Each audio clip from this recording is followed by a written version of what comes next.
Afternoon. Very well, very well. No complaints. Oh, good, man. Good. So, yeah, the chat today is all about what the chat room would like to talk about because, as I was explaining to you earlier, Jeffrey, there's so many recommendations that I get from people, and all of them are great. But we're going to do what this channel I expected it to be about. We're going to do that and let the chat chime in. It's so difficult to come up with a topic for each live stream, two a week, and basically have everybody enjoy the topic and jump in. So we'll just make this a day for everybody to voice their opinion on what's going on. I got a couple of things that we can chat about, but we'll get to that in a minute. Ted, good afternoon. I see a lot of people over in the chat already. John Young, Mozman, Charles Davis, Roy Bigsby, Yaman. And if I missed you, I'm sorry. I just can't reach over there and scroll up any further to see. But glad to see everybody in here already. And let me get rid of this banner. I don't think we need that at the moment. But You're yeah, just going to go the Seinfeld route, Chuck. You just say this is a show all about nothing. yeah, exactly. Exactly. A show about nothing. What do you mean, nothing? Jay Goolsby, hello, sir. Good to see you. So, yeah, I've received a lot of comments. Hey, I just want to thank. Here we go. Let's see, what's up with two chat shows opened up? I don't know. I saw that too, Roy. I have no idea why it did that. I got to blame that on Restream for whatever reason. I hope everybody migrates to this one, but I don't know why it did that. That's a Restream thing. Mozman, found me. All right, man. Uh, Hello, Steve, and everybody. Thanks for stopping by on a Wednesday. yeah, Steve, no problem, man. And, that's why I put in the email out to those that were invited. You got things you have to do or things you want to do. Don't let this get in the way, man. I understand. But I do appreciate when people drop in. I got two streams, man. All right. Good deal. I have no idea why. Well, we'll see which one does best. Oh, like they say in the Ghostbusters movies, don't let the streams cross. Don't Hey, let the streams cross. hey, Roy. Yeah, if you've got that up, would you just let everybody know to migrate to this one? I don't even know how to tell them to migrate to this one. Again, that's a restream thing. I saw it pop up, and I thought that restream just dropped the other one. Evidently, it didn't. So this is a new one on me. Again, back to you got to love live. You never know what's going to happen. All right, Like, Steve, no problem on the work, man. I understand 100%. did you watch the last Grey's show at all? Yes, sir. I just finished watching it this morning right before I started this. I think it's interesting topic in some senses, whether Nikon is going to definitively outsource their flash manufacturing and or get out of the business completely. No, yeah. And we've talked about that. Nikon had mentioned partnering somehow with Profoto and Nissan or however you pronounce that. Yeah. So, and they were talking about that, obviously, Jeffrey, talking about would they partner in a way that Nissan provides parts to rebrand to Nikon, or I don't know. I don't know what Nikon plans to do. Thanks, Roy. Thanks for going over. Caesar, glad you found it. Glad you found us. Again, Restream, man. They're trying to help me out, I guess. uh, oh, man. Like the Twix candy bar, which half do you want or whatever? Yeah, exactly. Right Twix or left Twix. Yeah. Steve saying it would be smart to join forces with some third parties since they are way more expensive and not too many buy them. Yeah. Um, it's going to be interesting. See, Nikon's in a they're having a moment of just changing things around. So it's definitely going to be interesting. I predicted that the end of this year would be pretty exciting, and it seems like it's turning out to be so. So between now and Christmas, I think it's going to get even more exciting. Which brings up the topic, and not to stick on this, so I'm not going to tarry on it long. I just want to make a comment when we're talking about Z8. Raymond Parker just dropped a video saying, Nikon, it's August already. Where's my Z8? I think he was doing it pretty much tongue in cheek. If you guys haven't seen his channel, Raymond Parker, here on YouTube, but I thought it was pretty interesting. And he has his own idea what he'd like to see in the Z8. But I bring it up because I checked out Nikon rumors right before I came over here. And excuse me, Robert had sent me an email. I just finished reading the comments over on Nikon Rumors about the Z8.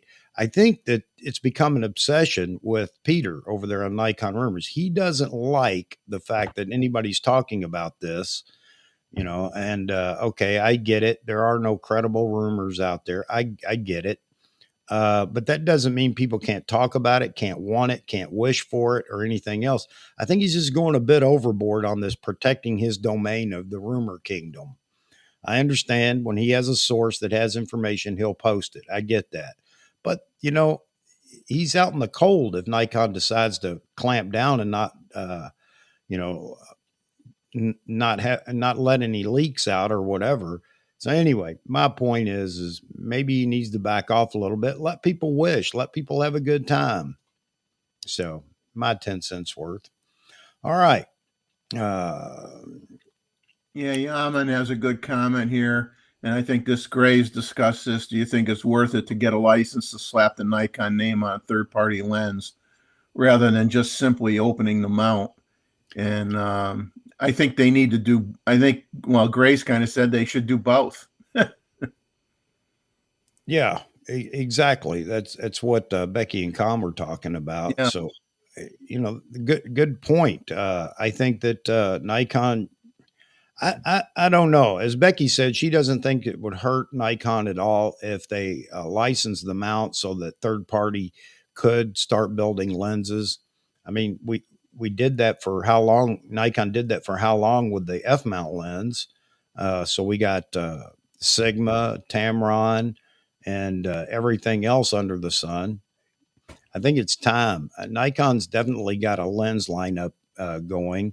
I don't think it's going to eat into their sales, and they can't keep up with production on the number of lenses that they have. So maybe it is time for Nikon to open up, and maybe they are doing that. I don't know. Maybe Tamron was the first experiment into uh, licensing a lens mount. I don't know. You guys probably know more about how that works than I do, so I'll definitely listen to what you all have to say. And Roy's talking about focus assist is disabled on most mirrorless cameras. Red AF assist has problems. Yeah. So it'll be interesting if they go down this route of partnering with, or just, I don't know, working with, I shouldn't say partnering, or is that the same thing? With other flash companies. Maybe that's something they can develop, because I know everybody's having a problem with that. With the flash assist on the camera is pretty much worthless if you put any kind of lens on there. The lens hood's going to uh, pretty much block your flash assist.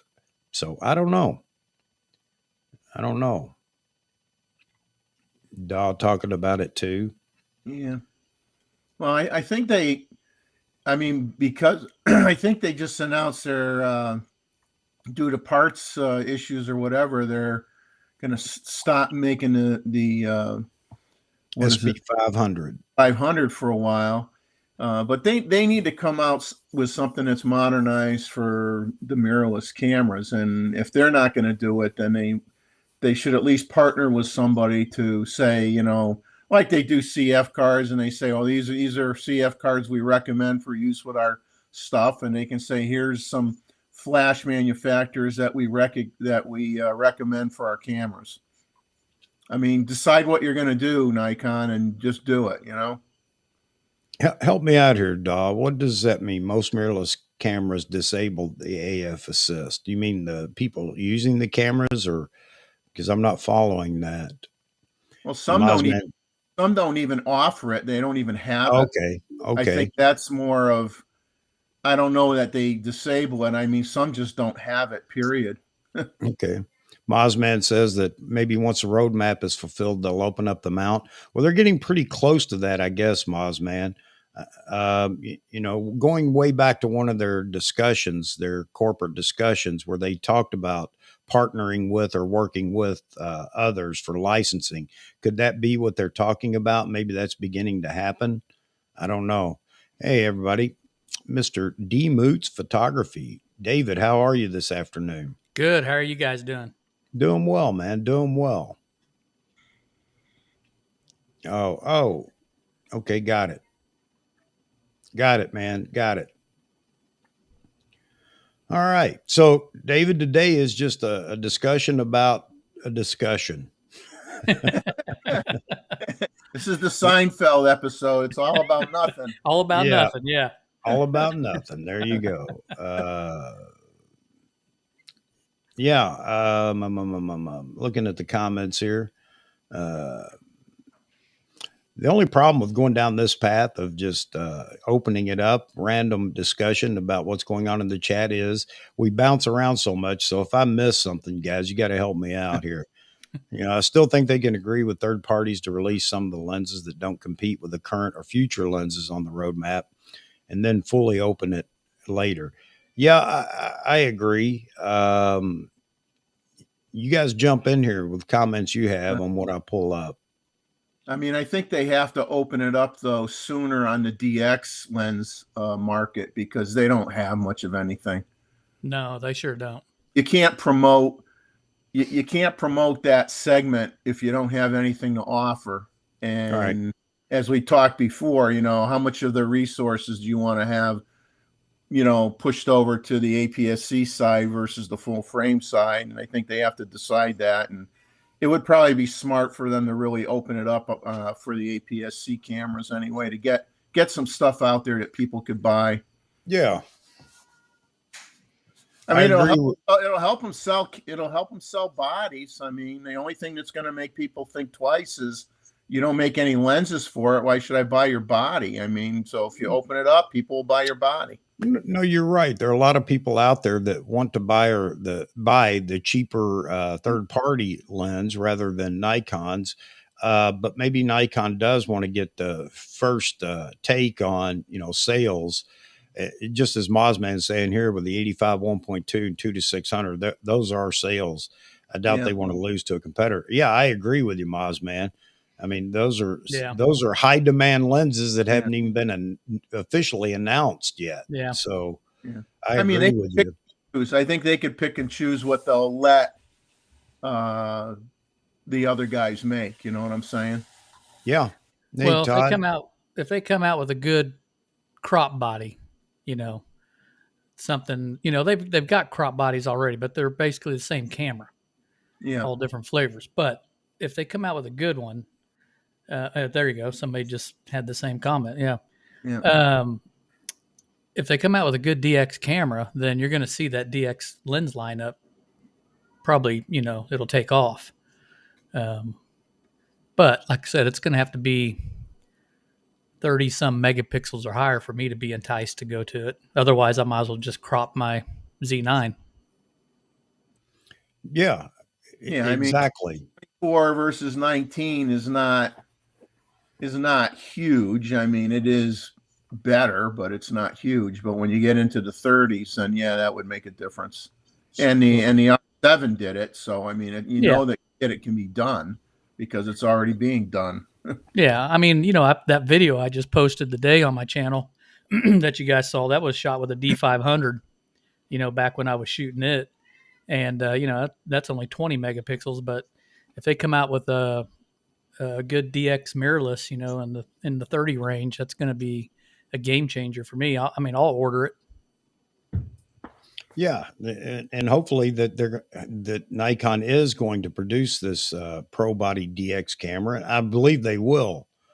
And again, live streams like this, others, and comments on videos that are out there that Nikon has to be listening to, and they can gauge how popular some of these ideas or thoughts are, to determine what they're going to do. The problem is they've already made decisions that are going to affect us for the next year.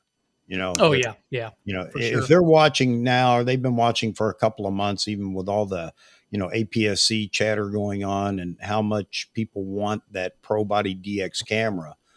If they've gauged that and said, that's something we need to do, then that's a year and a half away. That's the problem with it, which is why I keep encouraging you guys, put all that stuff in the chat, let Nikon see it. It doesn't mean that it's going to happen tomorrow night, but maybe it speeds them up or helps them to determine where to go on their roadmap for some of the lenses or camera bodies.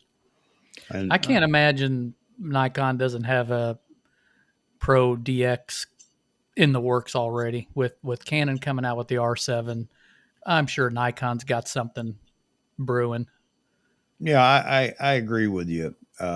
I think so, David. I think that something is out there, and they knew what Canon was doing, and Nikon just took a different approach as to how they dropped this into the consumer base.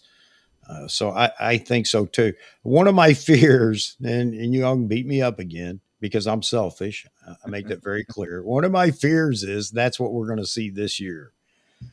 Not that there's anything wrong with the DX body. I'm not in the market for a DX body, but I know a lot of people are. And I would be happy for everybody that's waiting for that camera. Honestly, I would.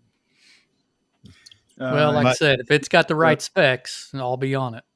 Yeah. Yaman makes a comment about, I don't watch this person's channel. Tony's last clickbait video where he says Nikon continues to show profit merely because of consolidation. Well, Grace talked about that today, and the fact that, when Sony first got into the market was hot. You were selling 120 plus million cameras a year, and now you're at 5 million cameras a year. So the market has shrunk so much. Yeah. And the thing is, Nikon, I think, has an advantage now because Nikon was suffering, obviously, financially. They had to make some hard decisions. They had to restructure their organization. They're making good profit. The rumor of them dying, I think, is not going to happen. They're making good profits. And the thing is, the good question that came up was, Sony got into the market when it was hot. And I'm sure, now both Canon and them have to rethink about doing some consolidation at their end, because that 120 million camera sales a year is not going to come back maybe ever. Right. So do you still want to be in the business, Sony, now that you realize that the market has shrunk so much? Yeah, and Tony made another comment too about how the Z9 still can't compete with the flagships from other brands. I don't know where he gets this stuff, and I'm not saying it's better than the other brands, or it definitely is not worse. So I don't know where he comes up with this stuff, but hey, it's all about, again, I think, views, clickbait, and everything else.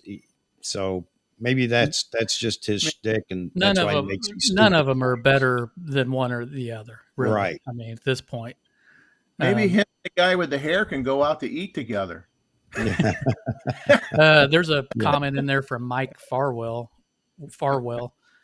Yeah, I agree. I don't think it makes sense to make DX telephoto lenses, but what I meant was, if he's talking about my comment, what I meant was, it's going to drive better DX, shorter range lenses, some primes and, stuff like that. So let's be honest here. You gotta have both in DX, because half the people say it's a gateway to full frame or entering into a brand or whatever. Sure.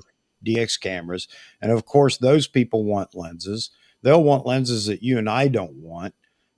But on the pro side, for the pro DX camera, pro built DX camera, then most people they may pick up one or two lenses for that, but they're usually using it with their FX glass. Yeah. So for the reach and other things. So they're not as, they're not as worried about the lens lineup. As a matter of fact, when I bought my D500, I didn't care about buying any DX lenses, to be honest No, with you, I because I didn't was either. going to use it with all my full frame glass. I did the But same thing, and yeah, I will do the same thing from here on out. I'll throw the 400 4.5 on there, the 800 PF, and on a DX crop body. If they come out with a good one, I'll just use those. But I would like to see some better DX, primes. Like the 16 to 50 that's on here is decent that I'm running on the Z30 for what it's doing. But right. if they could come out with some better glass, some faster glass for DX, would be great. Yeah. And if they can keep the cost down. Well, a lens that did fairly well, it maybe wasn't the best lens. I actually owned it back in the day. Was they had the 18 to 200 in the DX, and to me, I wouldn't go anything beyond that 200. Anything beyond that, buy your your full frame, your F mount lens, and put it on the DX body. But some short telephoto zooms and some good DX wide angle primes is really all they need to do. Well, either they or open it up to other parties. But Joe, good to see you, sir. Sorry it took me so long to scroll down here and see you in here. So a lot of comments, coming in about Tony and Chelsea and their show and what they say. The guy may be smart, and there are people that have talked about the fact that they learned so much from Tony and Chelsea, a while back. Okay, and I think that's wonderful. It really is. But it just seems like maybe there's they have a feeling they're becoming less relevant or something, and they've just jumped to the clickbait thing now. I don't know. I don't watch them. I'm not giving them my time. I just saw a clip where he said that the Z9. I'm paraphrasing here. The Z9 doesn't compete with the offerings from Canon and Sony, and I just find that just to be ridiculous. I would be embarrassed to make that statement. I'd be embarrassed to make that statement about the A1 or the R3 or even the R5. That's just stupid to make statements like that. I think all of them are doing, all brands are doing well right now. All And three of but those cameras you mentioned are great cameras. I've shot them. I've shot all three of them. there you go. There you go.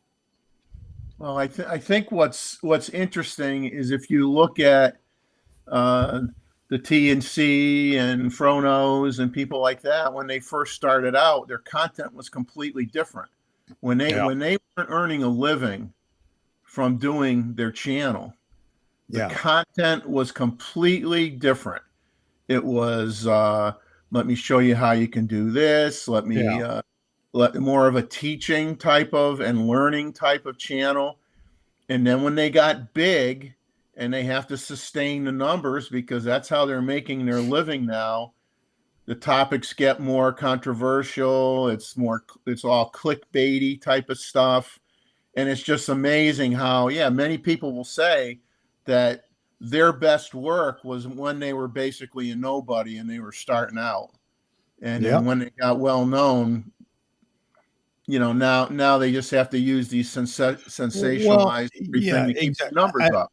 I think you hit the nail on the head here, Jeffrey, with the fact that they seem to be making a living through YouTube now, and the only way to keep the income going is to, if you can't do enough educational videos or whatever to stay relevant, then you move to whatever the hysteria is or whatever clickbait you can find just to keep the views going. So, the old YouTube algorithm is a beast. The guy that figures that out will be banned from Las Vegas casinos because he's figured out how to beat the system. Oh man. Let me go back before we look at this comment. Let me go back to what Charles said. Charles was talking about the fact that, Nikon just can't keep up with all these lenses or anything else that they're producing and coming out with. These lenses get announced and then you can't get your hands on it. And I agree with that. I don't know how to fix that. This would go back to one of my rants about a Nikon get bigger. and then everybody wants to shoot that down. So there's your choice. As far as I can see, that's the only choice Nikon has to be able to get this stuff out the door quicker. And when they do open up pre-orders on things, is to have more production, space. So I don't know if you guys got any ideas, or anybody that didn't like my rants about a Nikon. It's time to go find some more production facilities. Then just tell me what you think and how they do it. The only thing that I can come up with is they just don't announce anything until they have thousands on the shelf ready to go. I don't know if I like that. I kind of like. I don't know. I want my cake and eat it too. I want them to announce and have it ready early though. Let me know early. Well, I think with all companies, whether they're camera companies or making toaster ovens, the problem you get into is, do you staff up to meet demand, not knowing if that demand is going to be sustained at that high level for a long period of time, and then run the risk that you have to do future layoffs? Or do you decide to keep your workforce, if anything, a little on the low side? Yeah, you're going to tick off some people because they're not getting their product quick, but at the same time, you're not laying off people, and you're constantly you're constantly a little bit behind the curve. But I mean, there's two approaches that they can take, and who Yeah. knows what the right one is, because it's every Yeah. company's going to make that decision differently. It's a hard decision to make. Well, yeah, of course it is. With a multi-billion-dollar business, Yeah. well, that's in yen. I don't know what it equates to in US dollars, but anyway, yeah, absolutely.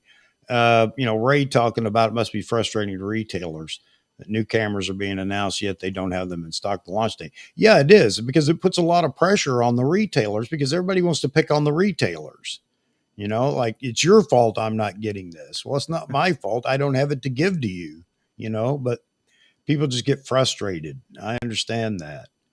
And Morad's voice. There you go, Maz, man. I know you've already seen this. How you doing, Long Rider? Good to see you, man. That we're all crazy people on this show, isn't it? Yep. So, okay. So let me bring this up. I know I'm way behind on the comments, guys. Again, you got to experience this to know for yourself to understand how frustrating it is for me to not be able to keep up. Maybe we keep our answers shorter to some of the comments here. I don't know. Let's see. Speaking of market shrink, Canon apparently isn't done with DSLRs and plans to continue developing them. Yeah, I haven't seen that anywhere. Where did you see it at, Maz, man? Because I haven't heard about that. Hey, Mike, from a selfish standpoint, I somewhat agree with you. But Gee, I don't know. talk about being blunt. But I don't know that I'm going to say it that way.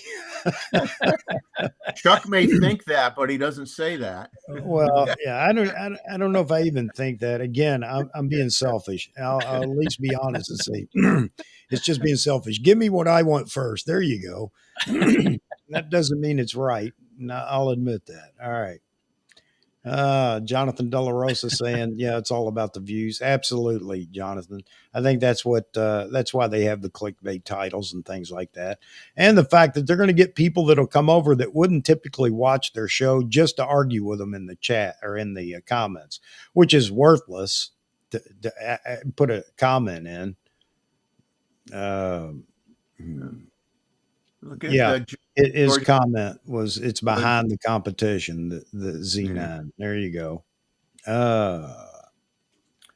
George, comment about the firmware issue Canon had and what would have happened if that was Nikon that had that problem. Would have been totally different.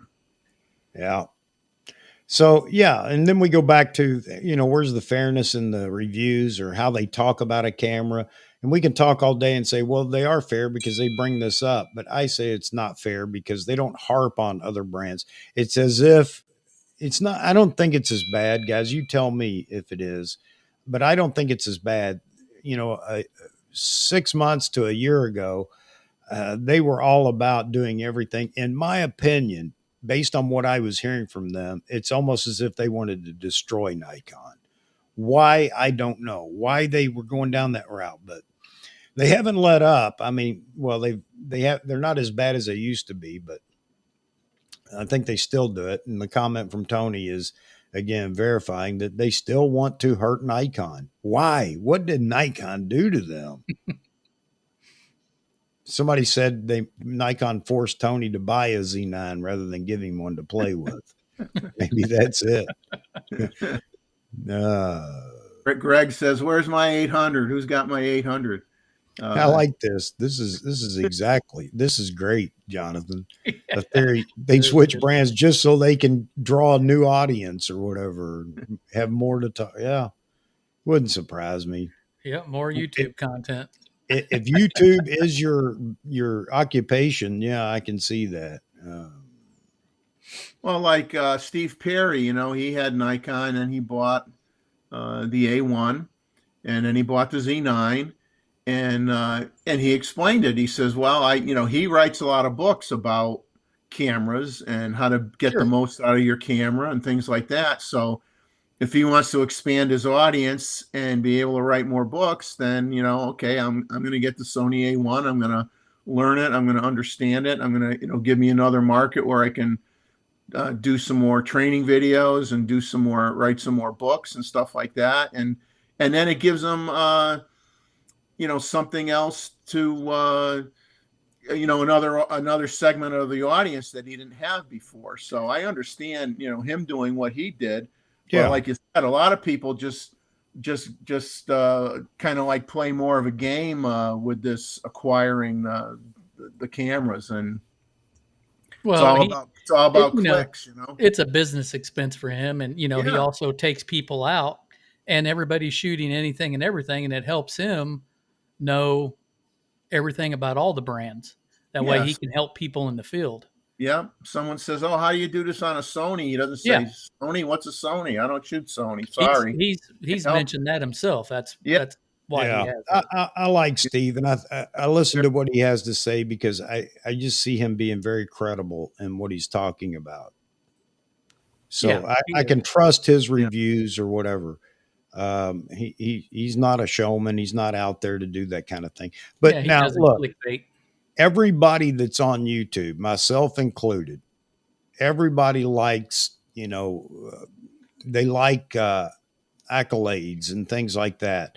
There's no doubt about that. But people that take it to heart, and that's the only thing that they're out there doing, are the ones that, I shy away from or whatever. But everybody likes, like Steve, what I was getting at was, Steve likes being out in the public on YouTube and doing the things that he does. So, you got to take some of that into effect with some of the other folks. And I don't know what I'm talking about. Shut me up, please.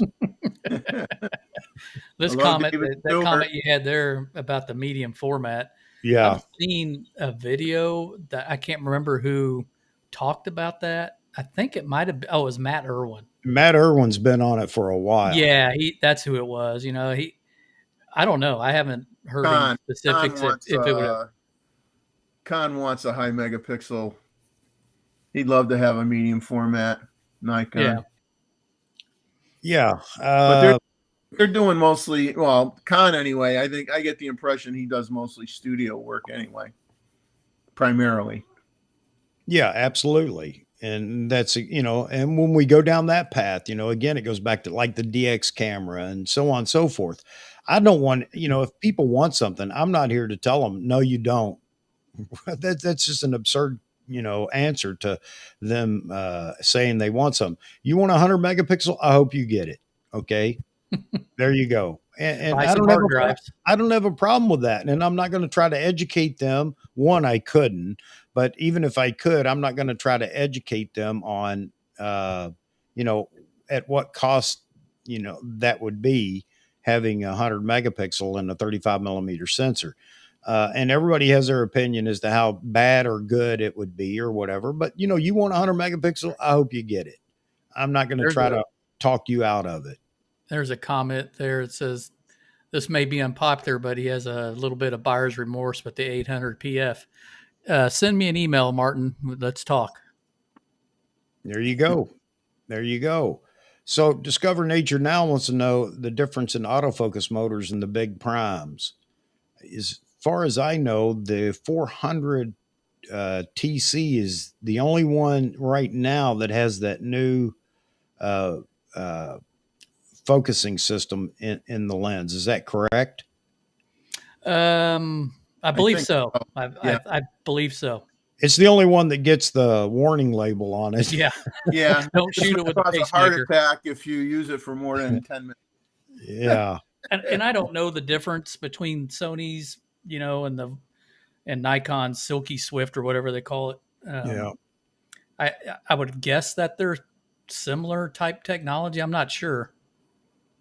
Well, I read an article from an engineer that wrote, I mean, I did work for NASA, and I'll tell you right now, everybody's like saying, well, Sony uses linear motors. That's the way to go. Sony's the best. I'll tell you, want to know who uses a lot of stepper motors? NASA. Stepper motors are very precise and accurate. Hmm. And Nikon has stepper motors. Now, some of their lenses have one, some of their lenses have two. Depends on Yeah. the size of the lens and the weight of the lens and how fast you need the autofocus to be. They'll put more than one motor in it. But when you read all the pros and cons about the designs between linear and stepper motor, in the end, it's a wash. I mean, if one is slightly better in one spot, the other one's slightly better in another spot. In the end, it doesn't matter. It's just like no. you want to get into the dual pixel autofocus and how many autofocus points you have in your camera versus the other guy. I'm Okay, sure. I'm we sure could go on Sony's. that forever. I'm sure Sony's 600 f4 and the motors in it and the 400-28 Nikon Z. I'm sure they're both equally fast at focusing. Probably can't even tell the difference. Hey, Discover Nature now. I noticed he posted this right after that comment. So, um, did we answer your question as best we can anyway? I appreciate the knowledge there, Jeffrey. I doubt we Comparing. answered it, but Yeah, I mean, I can't specifically. I don't no. have both. One, I don't have both of these lenses, or I don't have either one of them, nor could I afford either one of them. But I really, my opinion is you're comparing apples to apples. You got a Macintosh or you got a Granny Smith. I mean, it's still an apple. I mean, I don't think either. The high-end lenses from all these manufacturers are so competitive with each other, and they may use some different widgets here and there, but none of them can afford to fall behind the curve very much. So I wouldn't go and switch. Well, I shouldn't say this. I guess if you want to say I wouldn't go and switch brands because of lenses, well, actually, you might switch brands because of lenses depending on what genre you're in, and if your genre is supported better by one guy versus the other, then that may make you jump to the other brand. But quality wise, I say no. And Nikon glass and even Minolta made great glass in their day. Minolta had great lenses, and there's a lot of good glass out there. I wouldn't get too. Oh, sure. Yeah, absolutely. This is interesting too. Why does Canon need two and Sony and Nikon only need one as far as motors go, or AF motors, or AF drives, or whatever you want to call it? Plus, why does Canon need a bigger battery to support the second motor? These are all questions that, unless you're really studying and you're watching the brand and you're focusing on all the details of the lenses and looking for all the information that's out there, it just kind of flies over everybody's head. However, I mean, there are some, I think, common sense answers for, like, Canon. Why do they need a bigger battery? Well, it depends on the motor. Motors draw a different amount of Yeah. different voltage, and maybe that's just a Canon thing that they need X number of volts to drive the AF in that lens. I don't know. I'm just guessing. That would just be my common sense approach to it. But Nikon has done and has given an explanation of that new dual motor uh, for the 400 TC. And I just say, check out the Nikon page on that lens. And I think they do explain, their new technology that they put into that lens, which of Yeah, course comes with a warning. and and it depends too on how you group your lens elements together. How many are in a group? How well balanced is the lens front to back? Is it heavy in the front? Is the weight more in the back? Is it somewhere in between? And all that affects how hard a motor has to work.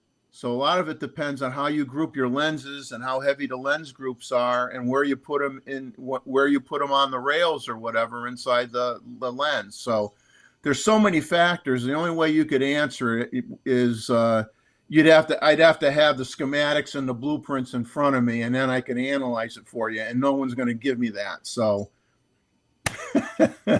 This is a real good point. We are all over the map, guys. So I'm trying to keep up with you, and I guess you're trying to keep up with us. And well, anyway, the beat goes on. But no bashing of Canon for releasing a firmware update with bugs on it and then having to retract it. No, you're absolutely right. And that is a very good point. Had Nikon done that, that would have been headlines on every influencer channel out there. oh, And it for would have sure. been beat to death. I mean, just beat to death. And I'm not bashing Canon. Hey, good on them. They caught it. They basically called it back. And I think that's fantastic. But why the difference in reporting? I agree again. What is the hatred towards Nikon? What did Nikon do to some of these people, that make them do that? I think they're PO'd that they caught up. Yeah, Well, maybe. They almost wanted. You almost had some that like wanted them to fail so bad. It Yeah. was sickening. It was sickening. It made Yeah. absolutely no sense. I wouldn't want to see Fuji fail. I wouldn't want No. to see Canon fail. I don't want to see Sony fail. I don't want to see any of them fail no, because because that you need you all of them. want competition, man. You want to have a choice. It's all about being able to make a choice. I wouldn't want to like go to a store and say, "Oh, there's only two brands you could buy from," because once you knock down the competition, the prices are going to go way up. Okay. The only Well, thing that keeps your costs down too is that you're competing against the price point of the other guy. When there's no other guy, you could charge whatever you want. people were Hey, beating up on them because it was easy to beat up on them. They were behind in the mirrorless, and so it just became for views. It was clickbait. Anytime Nikon had something minor, they that's how they got their views on YouTube. Hey, I want to answer this real quick about Josh, and let me defend him for a minute, only because I reached out to him to get what was going on. And then Ron Pollard just made the comment here, and you're absolutely right. He has a full time job, like most YouTubers don't, that spend all their time, i.e., the Jared Polans and the Tony and Chelsea and so many others. But his job has a huge project that he's working on, something larger than they've ever tackled before. So this is from Josh. The other thing is he's trying to work on his health a little bit. He said he's gained a little weight, and with all the time in front of the computer editing videos, and it's serious to him. And the other thing is he just needed a break, and he wants to kind of get re-inspired. So you'll see more from Josh before long. I know he just did that photo review or photo contest with was it Burger? I can't think of the guy's name. Maybe that's just something he gave himself as a gift to kind of get back to doing what he enjoys. But anyway, long story short, he's going to be back. Just give him a chance to get through what's going on. And this is something again that we don't ever realize what goes on behind the scenes, and we read into and we start conjuring up our own ideas as to what's going on. And I'm not saying you guys did, so I hope I'm just passing this on and you understand. I'm not pointing a finger at you saying that's what you're doing. But things go on in life, and all of a sudden, you got to take a break from some things to tackle others. And guess what, guys? That's going to happen when I do sell this house. We're going to be down. We're going to be down for a bit. I don't know how long. Hopefully, no more than a week or two. But we are definitely going to be taking a break because, as you know, moving across the street's difficult enough, but moving halfway across the country, Yeah, I don't even want to explore right now the possibilities of issues, that go on in moving. So anyway, that's the deal with Josh, and I hope everybody understands.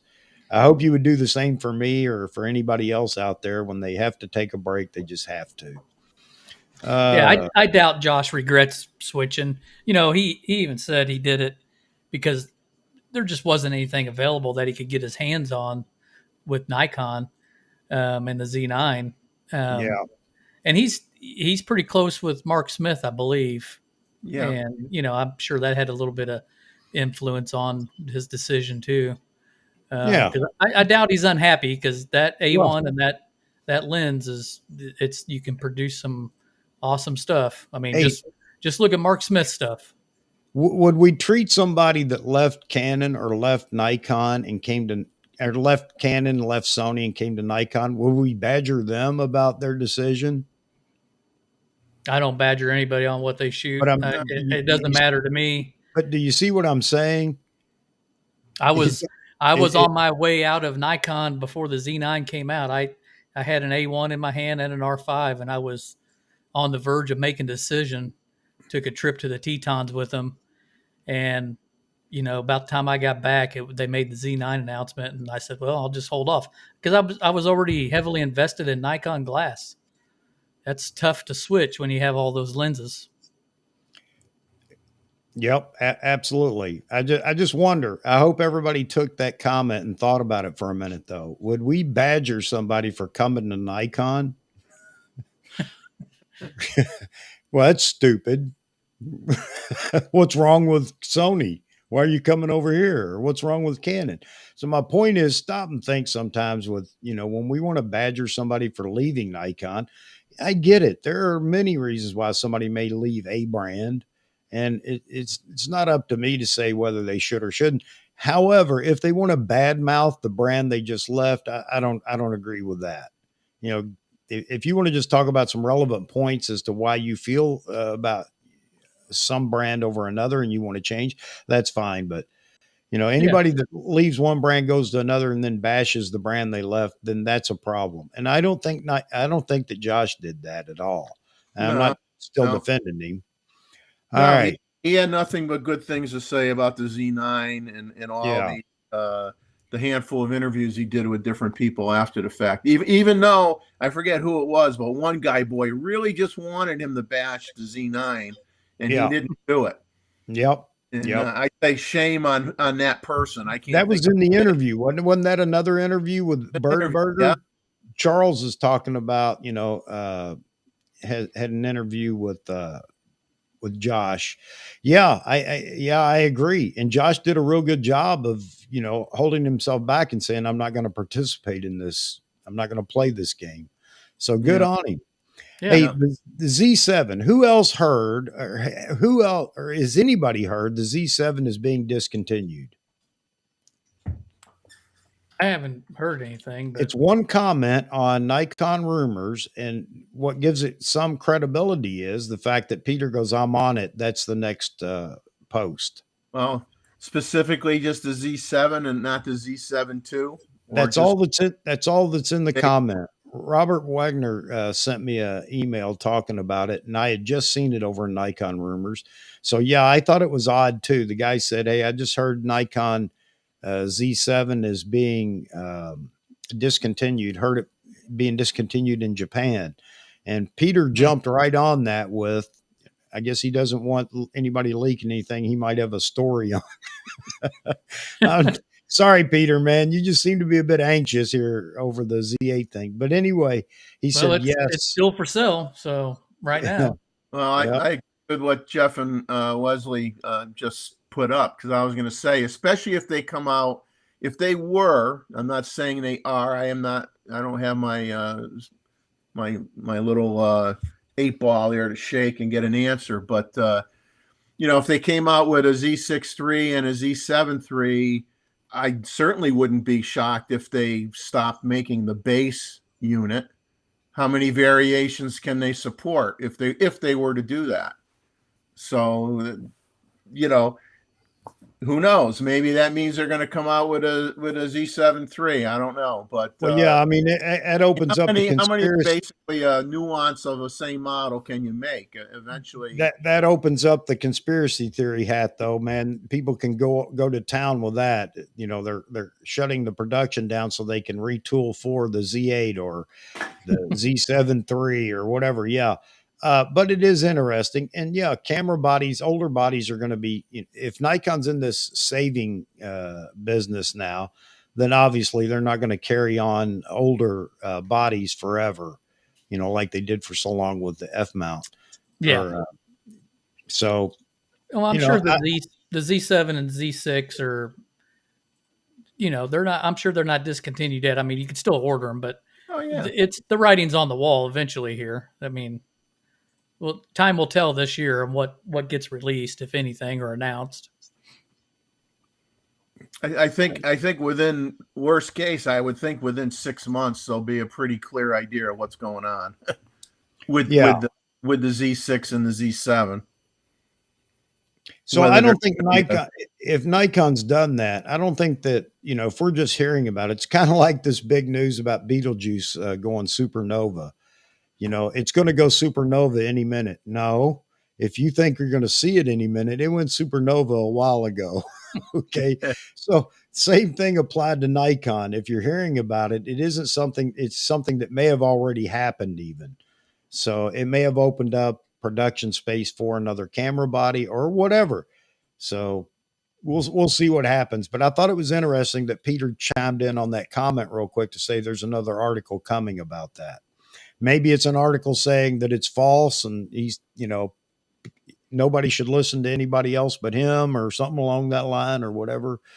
Or maybe it is true, but I guess we'll Yeah, know more here soon. Jonathan De La Rosa just commented. Yeah, it's 4 years old. The Z6 and Yep. Z7 they're 4 years old. I mean, that's Yep. not old, but I mean, heck, the D850 was a year before that. I think 2017. You know, Yeah. So so I see a lot of comments about Martin's comment about this may be unpopular. Don't worry about it being unpopular, man. You got to speak your mind and say what you think. yeah, I'm Uh, trying to buy it from him, but he won't well, respond back to I me. guess my question would be: are you saying that because you don't feel you need that reach, that maybe you didn't need an 800, or are you not happy with the quality? I guess I that'd be think he interesting to know. commented after that something about it's light, but maybe I think the weight was still too much for him. I well, can't remember. are you He gonna had you gonna another talk? comment in there. Are you gonna talk to him, David? I've been trying to reach out to him. Okay. Hey, you two need to get together, man. That's what you need to do for your channel is talk about that.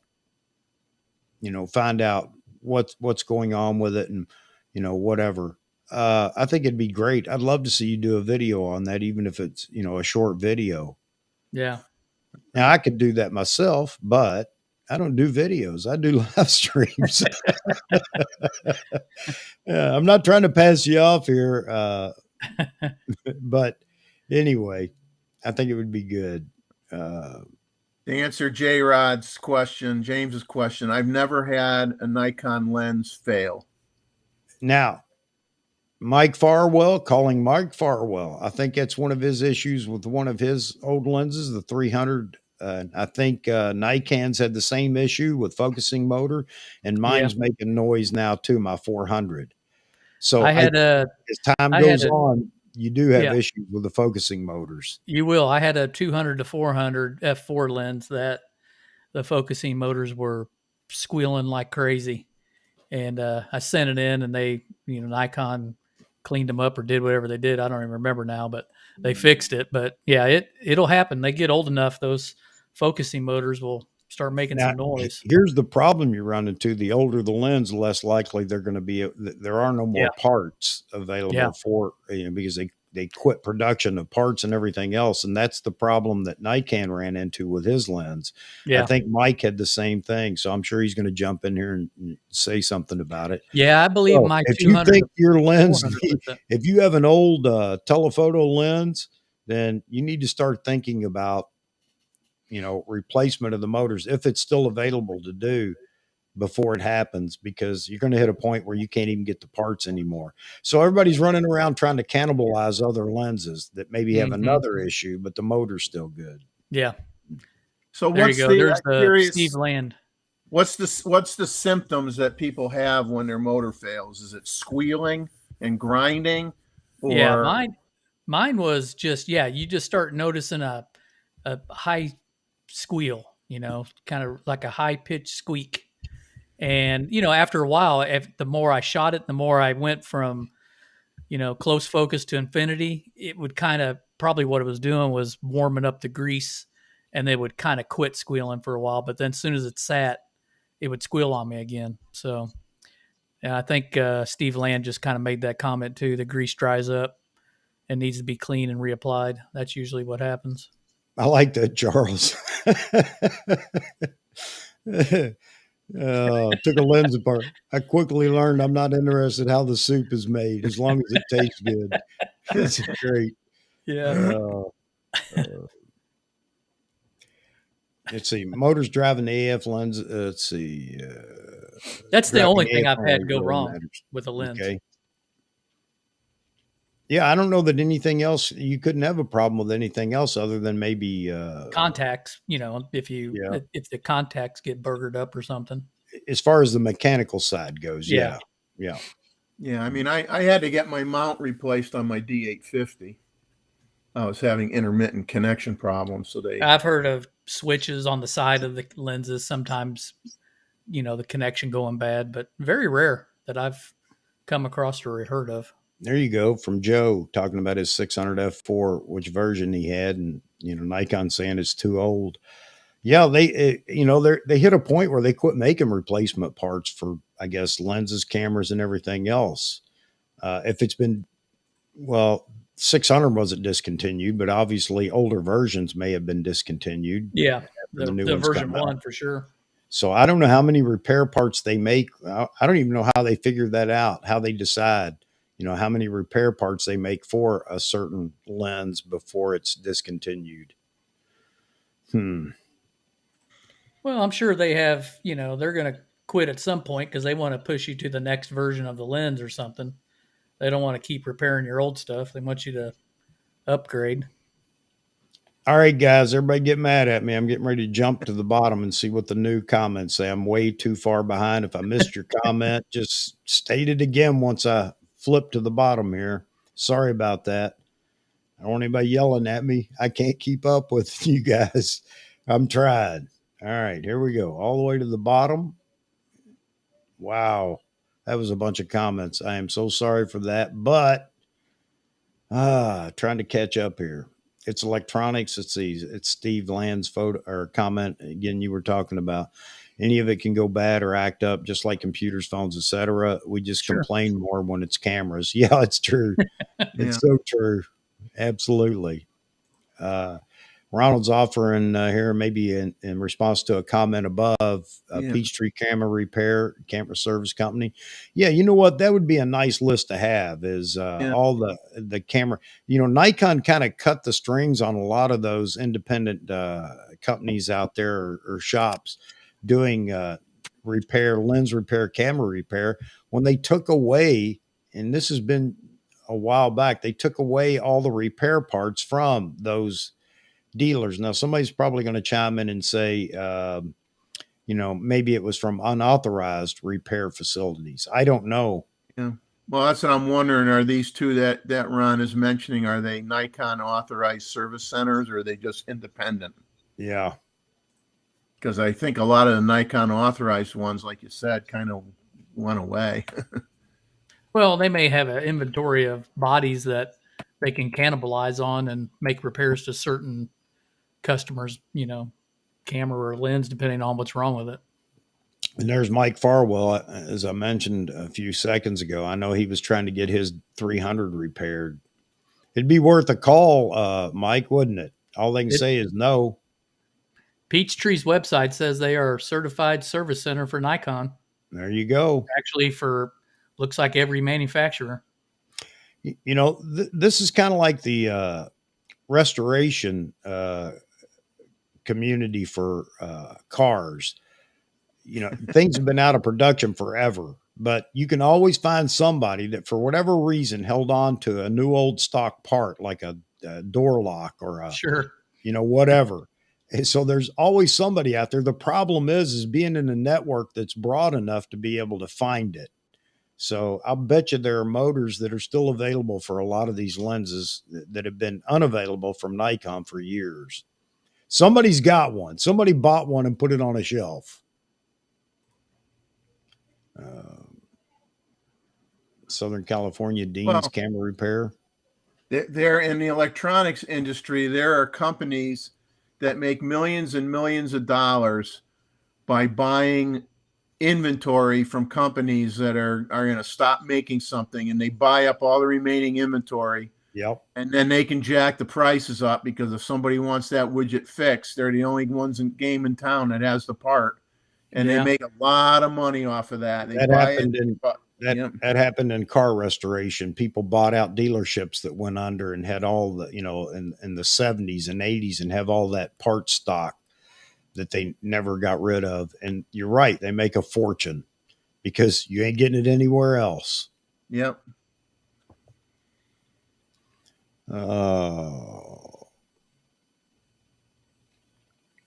Let's see. All right, man, I skipped too many comments, I guess. I skipped all the comments I should have been looking at, I guess.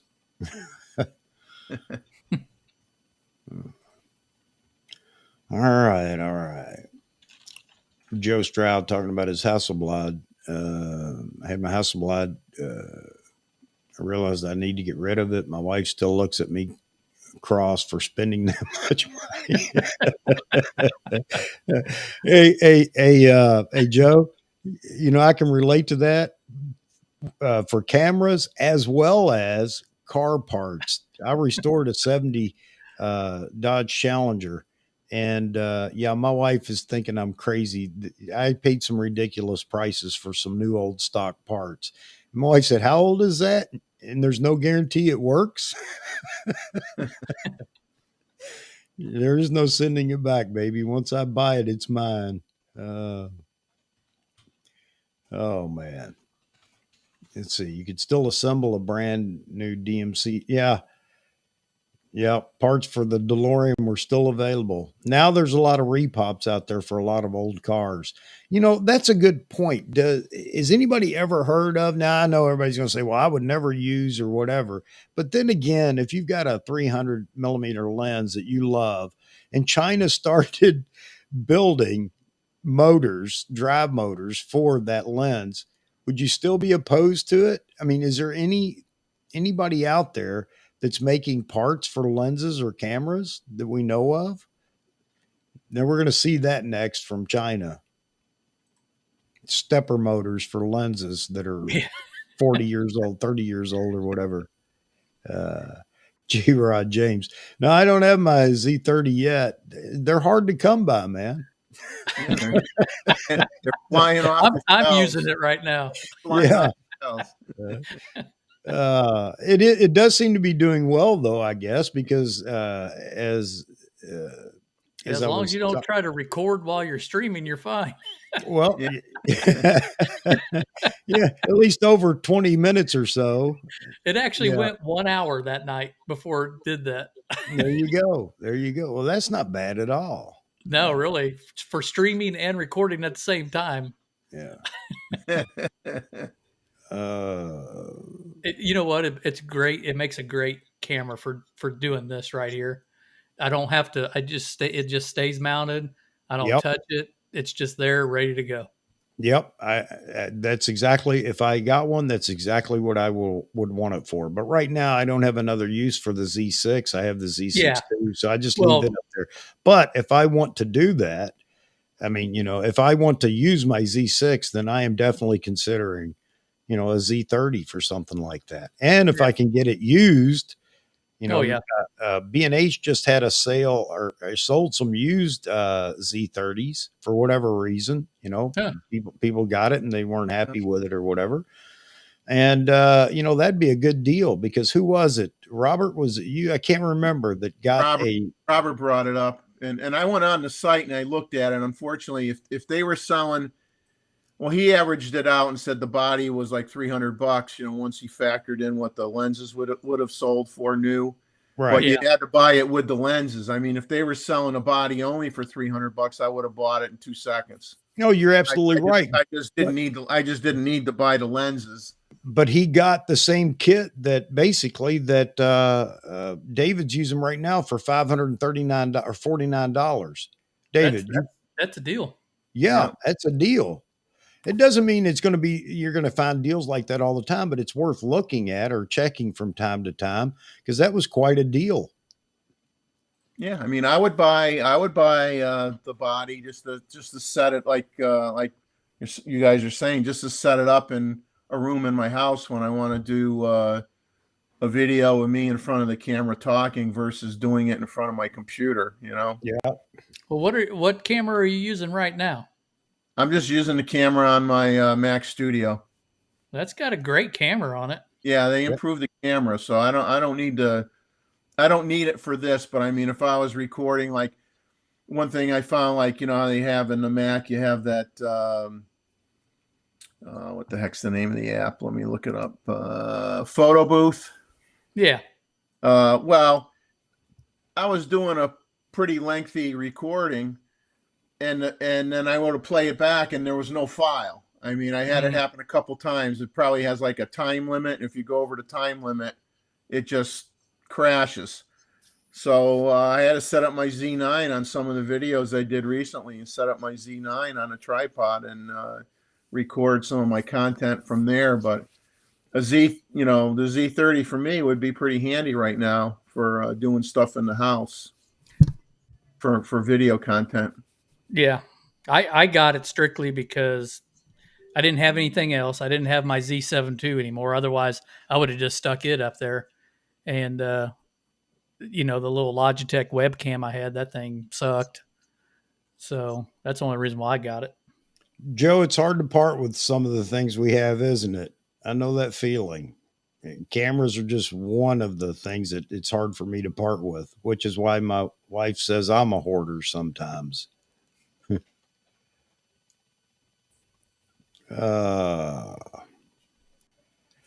Let's see. Yeah, if you don't sell any of your stuff, Chuck, before you move, you're going to be spending a lot on packing stuff to make sure all your babies are in good shape when you move.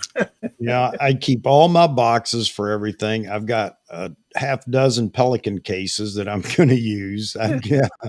Yeah.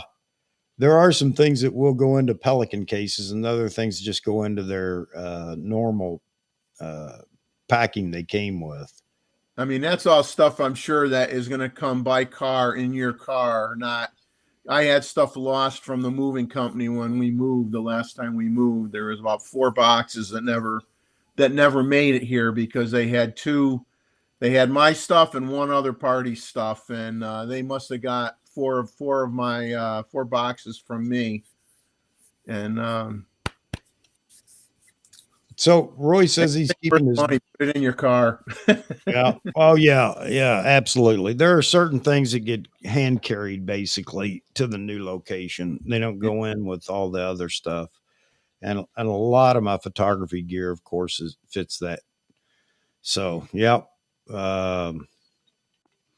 Roy says he's keeping his D850 body, but Roy, you keep all the bodies, don't you? You've got pretty much everything you've shot, and nothing wrong with that. I think it's great.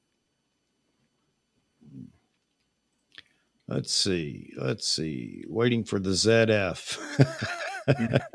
If the Z8 is mythical, the ZF is beyond. It's it's beyond mythical. Hey, J-Rod, the Z30 will run on AC. I have mine, since I'm going through a capture card, HDMI capture card. I have my Z30 plugged into, actually, I'm just using my Apple USB-C cable, and that's how I power it. But if you run the Z30 through the USB port, your USB port on your computer will power the camera. You don't need an external power supply. There you go. Great info. Hey, Yaman. Yeah, me too. Me too. I've considered the Z30. I'm not in a hurry, but again, I like what I see. My outrage was about timing more than anything. I didn't want to see this camera. I felt like it was going to take away from what Chuck wants, and we can't have that. So, but anyway, I think that camera too could be a great B-roll camera. If you're doing a lot of video work, video stuff, that camera would be perfect for B-roll. It's light enough you can buy one of the lighter gimbals, especially those that are on sale that are older models, and the company's moving to a new version of it. I think it would be fantastic if you wanted gimbal footage, that is, and you don't have to carry that giant gimbal that I have, which is a workout trying to carry that thing for a day.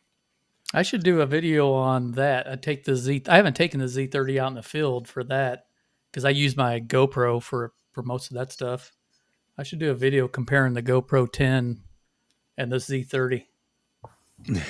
Yeah, I was looking at the GoPro for B footage, and I use it. That's what I use out there because it's small and easy to carry. Yeah, I mean they got the new one now. You could even put it in 30 feet of water. It's waterproof. You know what? I may have to do a shirt that says that. I don't need it. I just want it. There you go. And it doesn't even have to have a camera or anything about a camera on the shirt because it applies to so many things. Hey, I just want to point out, got a new person in the chat, Rick Westman. He's a local guy here. It shoots with me a lot. We hit all the local lakes together. Well, he's a new one here in the room. Here we go. Welcome, Rick. Hello. Man, glad to see you in here. You need to jump in and share your thoughts, your opinions with us. I told Rick we need to get him set up with a camera and get him online. Yeah, James, they were just here. It wasn't my Z30, it was my Z8.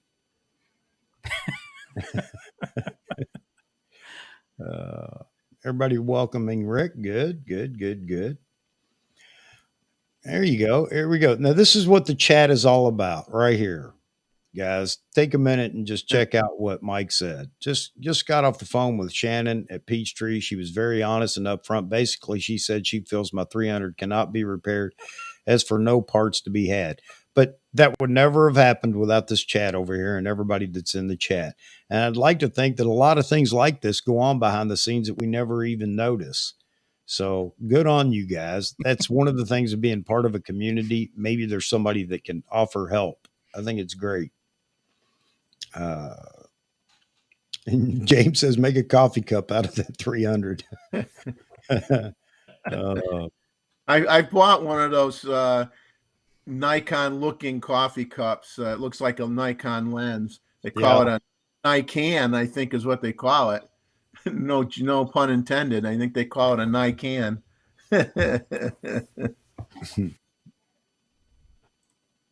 All right, Jeffrey, hang on a minute. It's that old man break for me. I will be right back. I am going to get some more coffee because, hey, I live on coffee. Anyway, I'll be right back, gentlemen. Take it away, guys.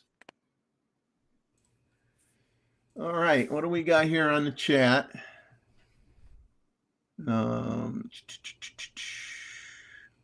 Yeah, Roy's saying Nikon's big failure was their action cameras. Yeah, I don't know if it was a price point thing or what. I mean, the GoPros have been around for so long. I mean, everybody just kind of navigates to them for that type of. I tell you what, though, GoPros have their issues, though. I've had one since version 5, and every one of them overheats. You can't run them out in the sunlight for very long. They'll sit there and overheat on you. Every one, even my newest one, the 10, does the same thing. Huh. I mean, I was thinking of one because saying, oh, it'd be nice to, mount one off the hot shoe or something on my Z9 while I'm walking. Yeah, I've done that. Or put it on a head strap. But I look at the price of it and I'm saying, gee, I guess the thing is I'm a one-man show. So it's like if I had a Z30 and I say I'll use it for B-roll, well, I'm not gonna mount that on my forehead, obviously. So No, but you could set that up off to the side and still have your GoPro mounted up there, and you could have two different videos to pull from yeah, when you go to make your video. it's just when I'm out there shooting. I mean, I'm just moving around all constantly. I mean, it's to have to pick up a tripod that has the Z30 on it and move it and set it up somewhere else, and that's why I was kind of thinking the GoPro route. I just mount it on the top of the Z9 as I'm walking around or whatever. But I just wasn't sure. I thought it was. I think they're a little overpriced too for what they are, but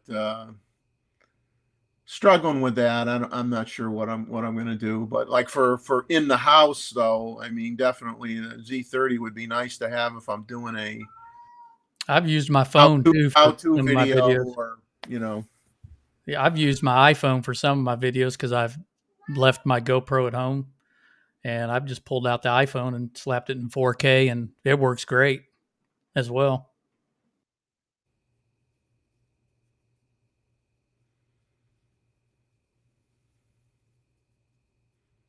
I'll tell you one thing that I buy some old cameras. I mean, not a lot, but I have a few old cameras. And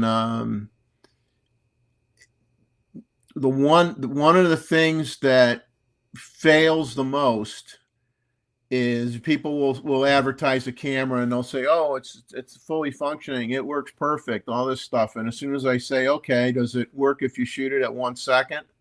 Does the shutter stick?"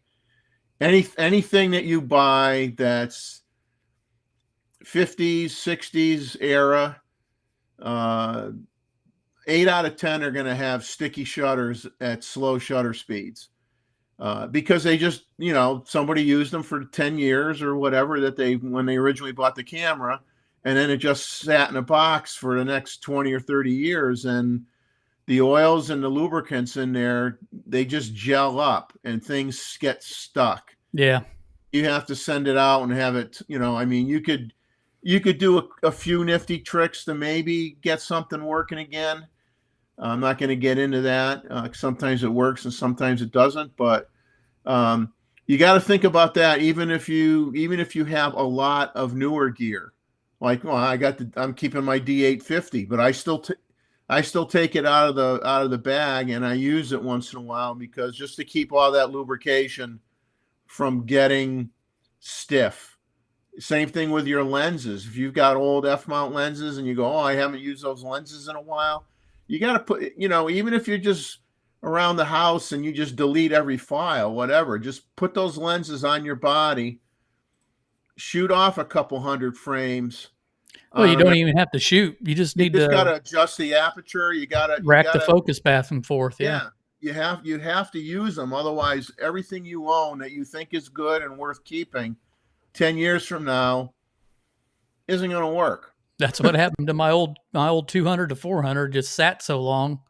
The guy I bought it from, it sat in a closet and started squeaking on me pretty soon after buying it from him. But I worked around it. The more I used it, it got better. Then I sent it off and got it repaired. Yeah. But you just got to use what you have. Is the point I'm trying to make? Is just don't let it sit in the closet. And I remember the days when I shot with my SRT 101 and shoot with the SRT 101. Get it out and use it once in a while. Yeah, the 300-28G VR2 was a great lens. Yeah, I think I had the I think pretty sure they made a 300 f4, didn't they? I think I had a 300 f4. I think they did. I never owned the 2.8. I rented it for a trip once, and had a great time with it. I never owned it.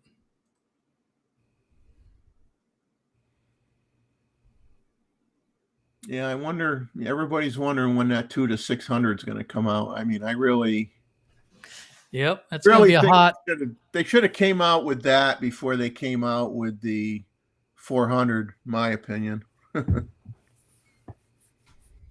4.5, the new 400 f 4.5. They should have. The 2 to 6. Somebody needs the affordable nature lens, and that's basically it. And Yeah. once they pop that out, I mean, I Well, think if it's anywhere near as good as the 200 to 500 was, because that was a big hit. yeah, Other than it being a little slow at focusing, yeah, it's still a sharp lens. yeah. I got many a great photo with that. I mean, obviously, like you said, it was not fast to acquire the initial focus, but once you locked on, it was pretty good. And it was the best. It was the best deal for the money, though. You couldn't complain about what you paid, what it did for what you paid. It was a deal.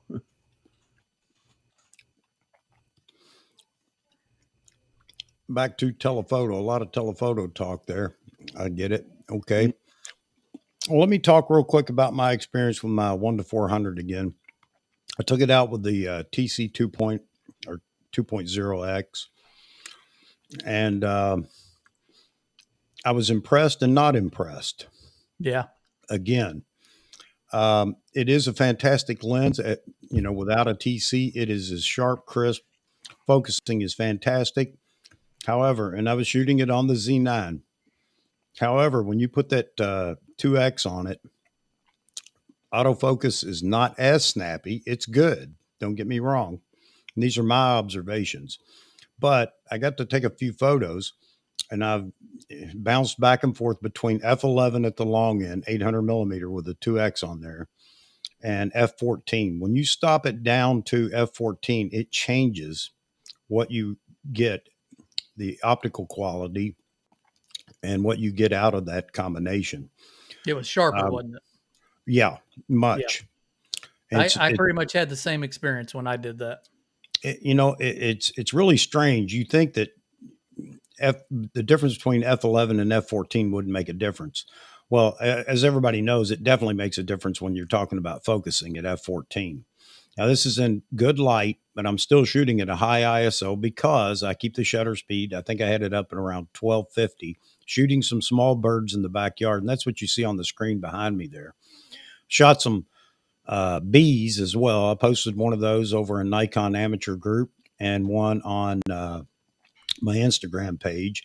So what I learned though was don't panic when you see the back of the screen, and even there you can tell a bit of a difference. But go to the computer and look at it, and believe it or not, you may go into a panic there because of the noise. It's not super noisy, but you see noise.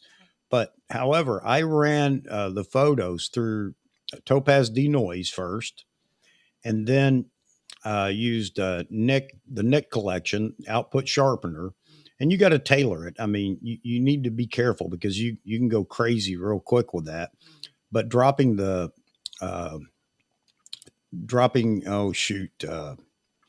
the output sharpener back just a bit brings it back to reality, and you can actually wind up with some very nice photos. I won't say that every photo that you work on will be the same way, but I'm going to pull this up real quick, let you guys see it. And this is just one of a bird in the backyard. And it's hard to see. It's real small here, unless you're watching this on a big screen. You may be able to notice, but it looks fantastic. I don't have readily available the other photo, the original out of camera photo, but this is at about 100% crop, and it holds up extremely well with the Z9. Catbird, yep. And he's got a bee in his beak, or some kind of fly or bee or something. But I was really impressed with this. And again, I wish I could show you both, but I just don't have it queued up right now. But that combination does real well. You just have to work with it, accept its limitations, and know that you may have to process that photo. Straight out of camera, it's not going to give you the same thing you get with a 600 f4. It's just the way it is. But it definitely works extremely well at times. You just have to pick and choose the photos that you're going to actually manipulate after the fact. But I was really impressed. Then again, though, like I said, I was not impressed with the amount of, I'll say, duds. They're not duds. They're okay. But some you can bring back and some you can't. Well, and But you're only talking that with that combination, that's like $3,200 right, yeah, versus buying a 600 right, exactly. or even the 800. This is where I go back to the comment that Photo Me Ike made so many times. Is it good enough? And that's Yeah. something everybody's got to ask themselves. We get in these discussions about, nothing touches a 600 F4 or the 800 PF or the 400 TC or whatever. And that's absolutely true. But then again, that's why they cost that amount of money. And if you're making money from your photos, or if you got plenty of money to spend, either way is okay with me. And you can afford to buy those lenses, I think it's fantastic. But Yeah. for the poor man out there, the poor man's 800, if you Yeah. will, this lens and TC combination works real well. Well, the ZTCs work much better than their F mount counterparts. Agreed. I have a 1.7 TC, a TC 1.7 that I use on my F mount glass, which isn't as good as the 1.4, of course, but it Yeah. gives me that bit more reach. And those photos were easily manipulated to make some fine photos. Sure. But I think I just the wanted, the Z mount, if you're doing TCs with Z mount lenses, I mean, I think pretty much across the board, the 1.4 gives you seamless results on pretty much every Z mount lens. When you put the 2X on, it works better on some lenses than it does on others. And like you said, you have to do a little more minutia with it after the fact, but it still works. Yeah, the 1.4 is pretty forgiving. There's really hardly any downside to using it. Yeah. right.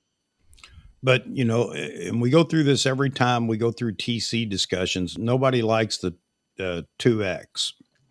And that was the same thing in F mount, the same as it is even now with the new Well, Z mount, but it is better. It's not, it's definitely something that's workable. Whereas before the, the 2.0 on the F mount, you had to definitely do some work to bring those photos back. yeah. So, I think your 2.0 on your Z mount is considerably better than the 2.0 on the F mount. right. Yeah.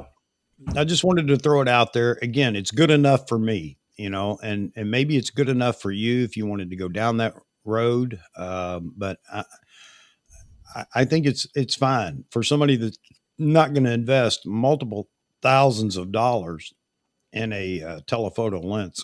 And for 800 millimeter, I'll say this: you can't beat it for the cost. And you've already said that pretty much, David, talking about the cost difference there. Yeah. So just throwing it out there. If anybody is considering it, I'll just tell you right now, you if you bought that combination, the 1:400 with the 2X teleconverter, don't expect to take a photo and say, "Oh wow, I am blown away." However, you can wind up with an image that is pretty daggone nice.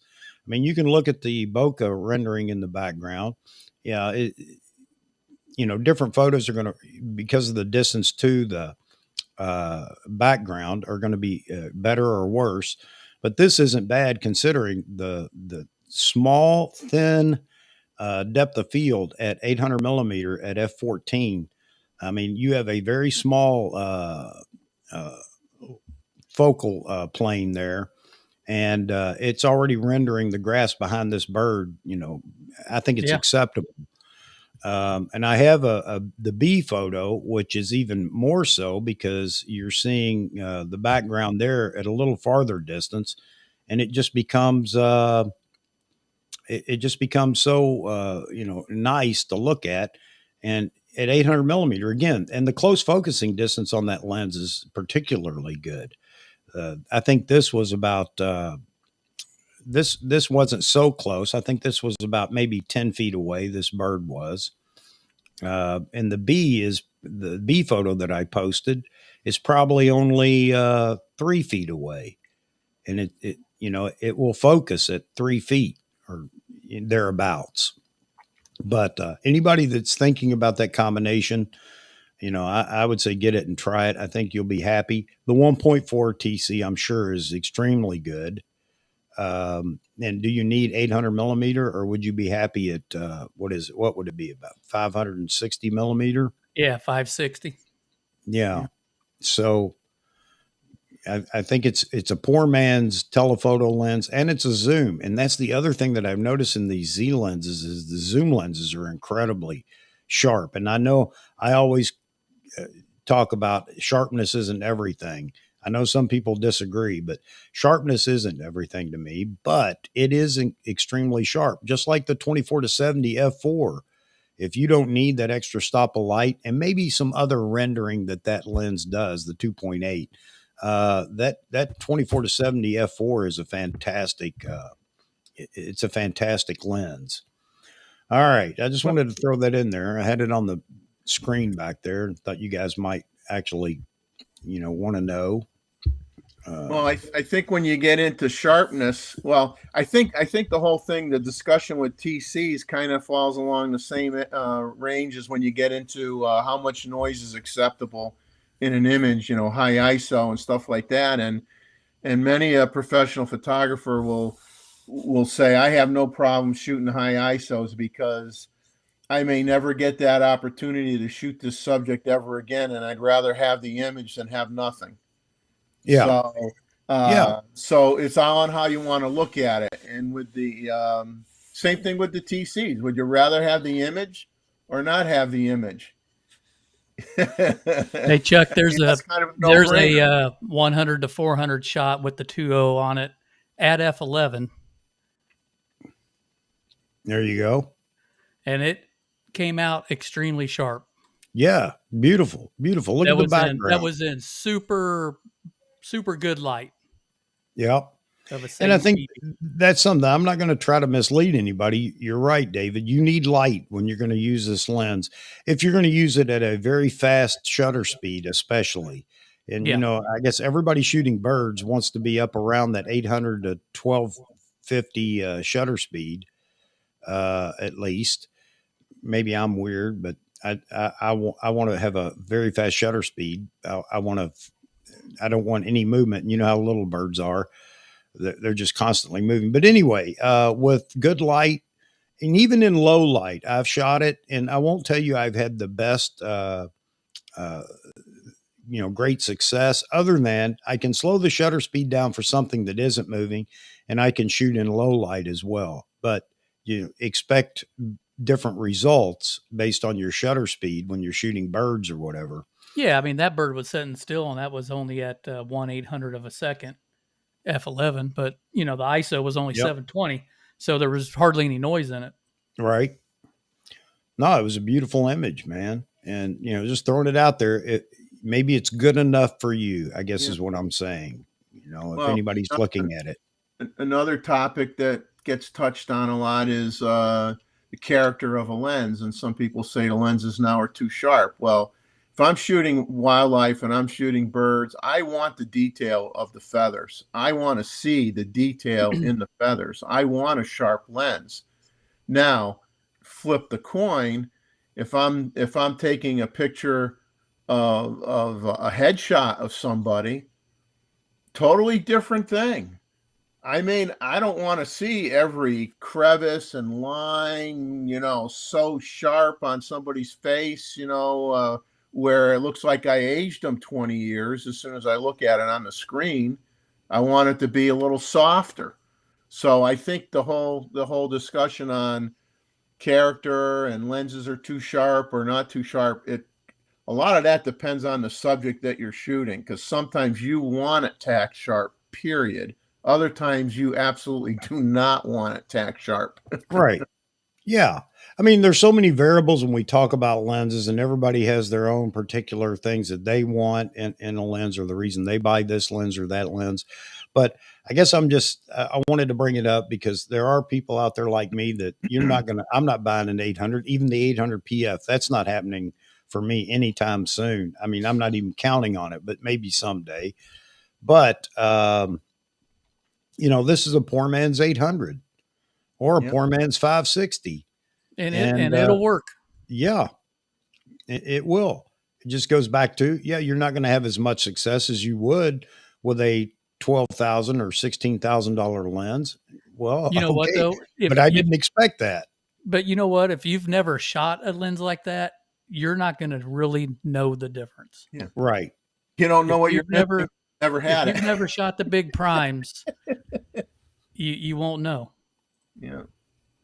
Yeah, absolutely. And the only big prime, and it's not the biggest prime, is my 400, and it's the 400 D1, not D2. And it is a great lens, but even that lens compared to the newer versions is not as quick to focus, or it's still fine, but the rendering on it is fantastic. But I still have to stop it down a little bit from 2.8,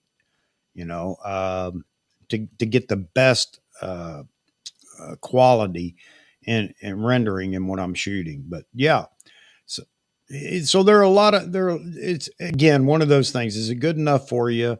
And I won't go into trying to sell the lens to anybody. That's for everybody to decide themselves. But this is one thing that it's capable of. If you just accept that it's not going to be the 600 f4, the new one when it comes out, or the 800 pf, or the 400 TC.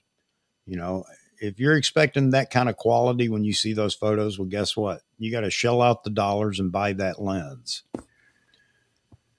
Oh, sorry, didn't mean to break up the chat there. Oh, I remembered it. I remember Nikon used to have the Nikon School of Photography. God, when I was like 20 years old, and they would come around and they would do either 1 day or 2 day classroom sessions. They might rent a hall in a hotel or whatever in the town that you lived in. And I went to one of those Nikon classes, and I would say half the people that were there didn't shoot Nikon. They just went there for the education. Look at what these professionals took pictures of, explaining how they took the picture, and learning that part of photography. It wasn't all, we're here to sell you cameras. It really wasn't. But the funny thing was, when you asked them what they shot, most of those guys that were showing you the images were shooting with cameras that were at least 2 generations back from what was being sold at that current point in time. So they themselves were not like on the bandwagon where they had to have the latest and greatest body that just came out. They were shooting a body that was 10, 15 years old, sometimes 20 Yeah. years old. And they got their pictures, were phenomenal. So, people shouldn't get so hung up on having to have the latest and greatest, because you could take great pictures with any camera. We all want to have the latest and greatest, as I've talked about so many times. And if you can afford it, that's wonderful. Yeah. But just here's an offering, from Nikon that will give you good results if you'll just bear with it and do what you need to do. And it does require a little bit of third party software, but once you're finished with it. So I'm not a purist. I'm not one of those. It's got to be right out of camera. I can't do anything to the photo. I'm not one of those people. I'm all about what's the end result, and whatever it takes to get there, that's fine with me. So again, a little noise reduction, a little sharpening, and bam, you got a spectacular photo. The cropping, of course, I mean, at 800 millimeter, you're shooting small subjects. Obviously, you're going to do some cropping, which gets into the Z9, whether it's the Z9 or the A1, where you have a lot of megapixels to play with. I think again that makes a statement. I'm not going to get on my belly and low crawl trying to sneak up on a bird that's going to be gone before I even get on my hands and knees to get down on the ground. So reach is another consideration, but yeah, it's actually a good little combination. And but don't, if you were to order it or buy it and buy it with the 2.0 TC, do not go out in the backyard and think that, man, every image is, man, I'm going to hit it right off the bat. Bam. No, you got to do a little work, but there you go. Look at Moss Man's comment. No bird is worth his knees. Exactly, Moz. Exactly. Jumped on me there. No bird is worth my knees. I hear you, Moz, man. I Yeah. see these young people that can, you know how they can sit on the heel of their foot. You know, they could crouch down and their Yeah. and behind is on the heel of their foot. Yeah. And I look at them like, I don't think I could ever do that. And I sure as heck couldn't do it Uh, now. When I'm down, I'm down. And then I'm like trying to find something to grab onto to help me get up. I'm looking for a crane usually follows me with a line that I could grab onto to get myself up, you know? yeah. Yeah. And this reminds me too of something here. Roy's brought it up, talking about the 80 to 200. So, for years and years and years in the F mount, we could always talk about what wonderful lenses there were before people didn't recognize, because everybody was looking at the newest, and some people were just looking at the sharpness. Where instead of, hey, this older lens has some character to it that was just magic, and it may not be as sharp, but it's sharp enough again. Albert just talked about, you know, ultra sharp lenses when he's shooting landscape product photography, but not for portraits. And I'll go along with that, Albert, 100%. But even now, portraits, we've got to this point where the portraits have to be ultra sharp and so on and so forth. And I don't necessarily agree with that, but to each his own. And trends will come and go. But now I'm wondering, because we've gone to the mirrorless system in Nikon, are those old lenses going to fade away? The old F mount lenses, because there is, yes, you can use them with the FTZ adapter, but will they provide the same characteristic that they did before? And I think that some may not. My experience was, my 500 f4 actually performed better on the Z9.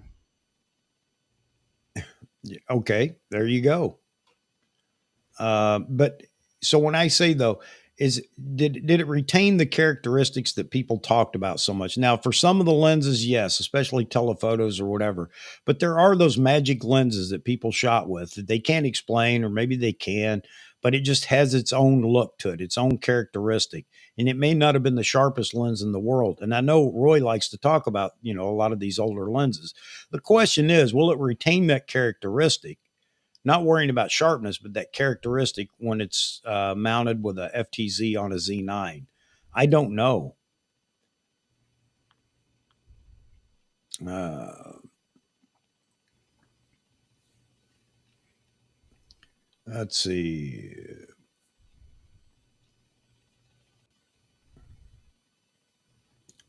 Here we go. Hey, Amar, what's up, buddy? Good to see you in here. Zeiss call the character decorative artifacts that impact image quality. This is what they said when they built the Otis. I when the Otis came out, I was jonesing for that lens in a Nikon mount, because I just love the contrast and the character of that lens. So yeah, that's one of those lenses. And there are people that'll say, well, it doesn't matter. You can get the same by processing, or maybe it just, it doesn't make enough difference. But this all comes down to personal preference, what your eye sees versus what everybody else sees. If you're in a business of photography, I understand you need to follow the trends and do whatever. But for just going out and shooting on your own, or shooting as a hobbyist, there are lenses that you're attracted to based on how they render. And the Otis was one of them that I thought was actually beautiful in black and white, man. I love it in black and white. And I have a Zeiss 100F2 manual focus, which I hate because my eyesight fails me now as compared to when I was younger. But when it's on, and I mean, that's me when I'm on, because the lens doesn't have an issue. It doesn't have a good day or a bad day. But when I get it right, man, there's just a quality to that lens that I absolutely love. And even in color photos, I don't know, the color pops in those photos. They become 3D. So maybe, I know you guys get tired of all the gear talk, but I think we talk about some of these off-brand lenses and older lenses, and maybe it kind of rejuvenates some of what we did before. Uh, I, and I like how Amar snuck in. We didn't have to use the secret code words to get him to come in. There you go. Absolutely. Uh, I like that comment. I'm sharpness blind. That's another one. I need to start writing all these things down that people bring up. I like that. I'm going to start using that, Amar, just so you know. I will credit you when I remember to do so, but I'm going to use that. I am sharpness blind. So don't tell me about how sharp your lens is. I think it's great for some things, but it's not everything in a photo to me. I liked his podcast the other day with Vahagan, was very good, and you got cute dogs there. I love the picture of you holding the two dogs, very cute dogs. Yeah, see, you guys talk about a lot of these lenses that a lot I've never heard of, or even if I've heard of them, I've never tried them. And I know it's my fault. I need to, I should go out and maybe buy or rent some of these things. Some of them you can, some of them you can't. I know, but I like hearing about it. How you feel about a particular lens, the 40 millimeter, 50 millimeter Voigtlander. Yeah, there are some lenses that have a characteristic you're not going to find in other lenses. And that's why people continue to shoot with them. Now, I'm not going out and shoot, birds in flight with those lenses. I know that's not what they're intended for. So we can't get away from sharpness and focusing speed at times. But for so many other things, we can. Jeffrey talking. Jeff talking about personal opinion, noise and sharpness is only an issue when it becomes distracting to the subject. I like sharp as well as the next person, but really it's no more important than composition. Well, composition obviously is first, and that's what usually draws everybody's attention to a photo. And then it's light that draws you to a photo. Yeah. When I say light, I'm talking about how it's presented in the photo. And then it can be colors. You're right. And sharpness, though, this all takes place in a nanosecond in your brain, whether you want to look at it or not. But if something catches your eye, then you may go on to criticize other pieces of that photo. So I agree. Yeah, I mean, I kind of look at not in any particular order, light, composition, and your subject. Yep. I'm a believer in the light part, and I know Amar is the same way, and so many other people are the same way. Light is photography. Without light, there is no photography. Maybe that's more complicated than just making that statement. But learning light and and being able to see light. Throughout the day, if I'm out and about or doing something, there's always something about the light that catches my eye, and I'm thinking, I need that. That would be a great photo. Of course, I'm too lazy to go in, get the camera and everything else, but that's what light does for photography. It draws you to whatever whatever it is you're looking at. All right, enough of my philosophy. Words are free for you. Thank you, buddy.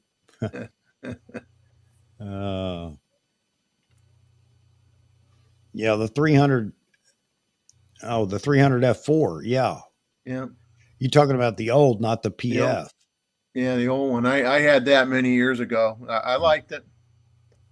I couldn't afford the 2.8 version. That was many years ago. I got the F4.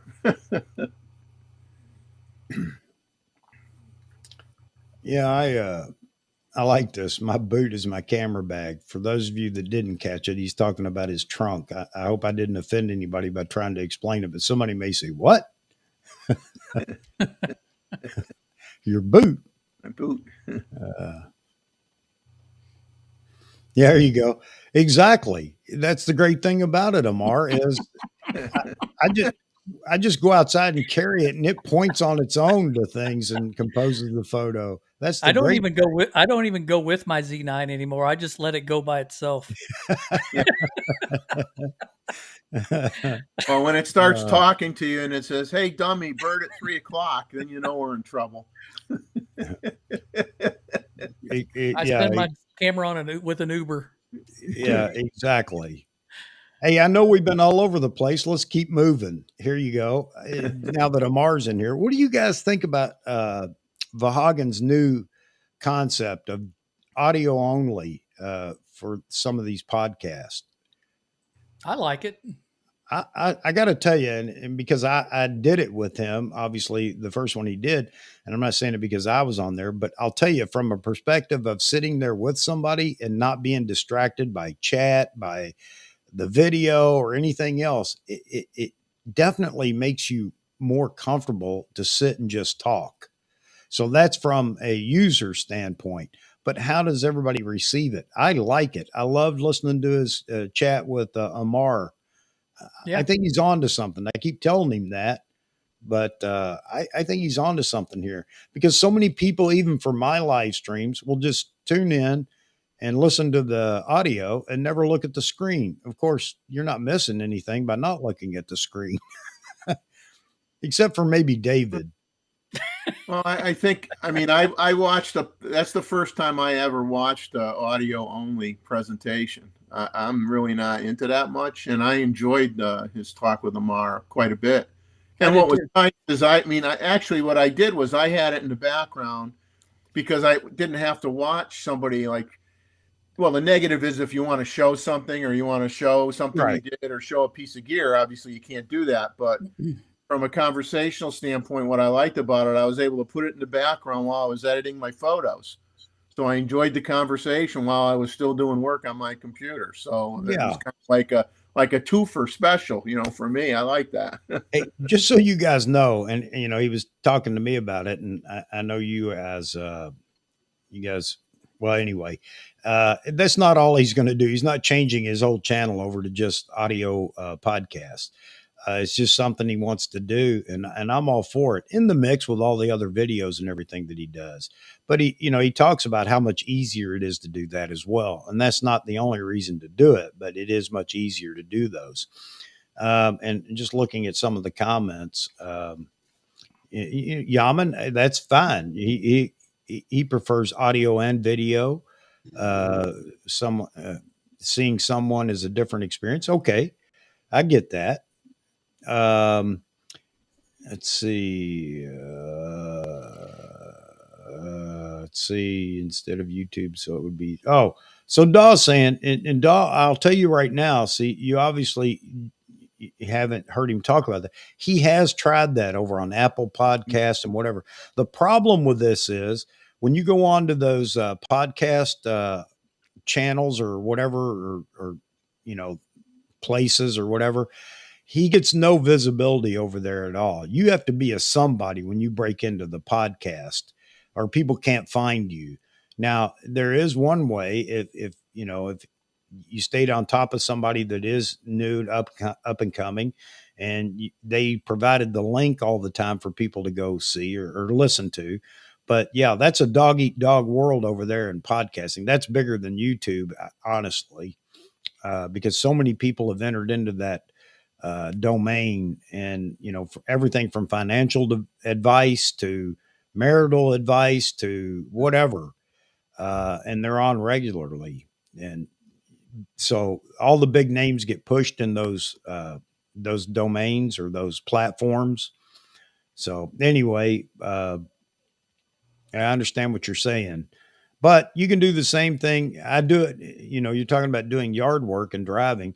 I do the same thing. Now it seems that you've got availability to, YouTube wherever you go. Everybody, unless you live in the, hell's half acre, and you get no reception at all on your phone.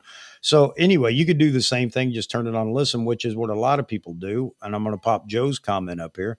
Listen to Chuck and Vahagam while I was editing images. It was nice. I didn't feel the need to look at anything or watch for anything. And I think that's the key. Even though you can just watch or listen to these live streams. When there is no video, you're not tempted and thinking you're missing something if you're not watching the screen. So, um, and Mosman says not much difference between the video stream, to be honest. And I guess everybody looks at it a different way, Moz, but I agree with you. It's just a matter of just turning away from the computer or the phone screen or whatever and just listening in. And I would hope people would do that rather than say, well, I can't watch, so I'm just going to pass up, listening to the stream or to the podcast or whatever. So anyway, I wanted to bring it up because he and I were talking, and I think it's great. I love it. I told him right after he mentioned doing it, and then he said, "You want to go? You want to go do it right now?" I said, "Right now?" He said, "Yeah, let's go do one right now." All right, let's go do one. But I really think he's on to something here on YouTube, where he gets plenty of, uh, exposure, and yeah. Um, Maybe it's not like the Apple Pod platform or whatever. I don't know because I haven't been over there to try to find anything on those platforms. But just wanted to see how you guys felt about it. And hopefully Vahagan gets a chance to see this and, makes him feel a little bit better about it. I think he was just like a little bit concerned that, well, maybe this isn't the right thing to do. But he made sure I knew, which I kind of realized, that it's not the only thing. He's not breaking away from everything else he does. So you guys go over there and give him some love and tell him if you like it or if you don't or whatever. Either way, I'm sure he'd like to know. Yeah, I want him to go hit some more stores where people sell cameras, like Yeah, his Best Buy deal. That was great. yeah, I agree. Steve's There you taking. go. Uh, have a good time. Thanks for coming on. Who's that? I missed. Steve Land Photography. Steve's taking Oh, on. Steve, sorry to see you go, man. All right, buddy. Thanks for dropping by, as Jeffrey said. Ah, yeah, yeah, Maz. I don't know. Well, let me ask you this question, Maz. Do you frequent any of those podcasting platforms? And maybe this will help us understand because I don't. So for me, it's the convenience of it's right here on YouTube. I can just go to it and listen to it. But I mean, that's why I'm asking right now. Do you frequent any of the other podcasts? I think it would be more convenient for people that do that. Maybe that's it. Yeah, I mean, I've never listened to a podcast before. So actually, I wasn't sure when I clicked on it, didn't realize it was audio only until I clicked on it, and then I'm like, oh, okay, well, that's all right, And like I said, put it in the background, did some other things while I was listening, so worked out all right. Oh, I absolutely did that with his talk with Amar. Yeah. I found I could get a actually I found I could get a lot done that were typically I'd be stuck to the computer watching. I don't know why we feel compelled to watch. Like right now, what compels anybody to watch what's on the screen? People come on your show, Chuck, to see if you dyed your hair yet. Yeah, there you go. To see when you dye your hair. I think a little purple along the edges would look, pretty good. Yeah, exactly. All right. All right.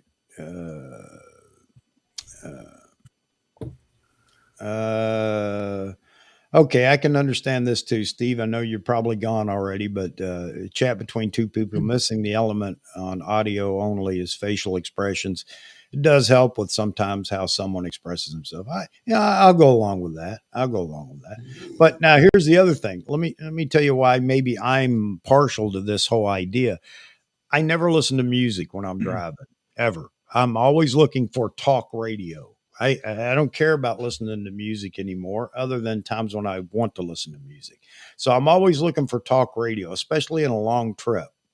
And to me, these are the things I'd love to be able to pull up when I'm taking one of those long trips.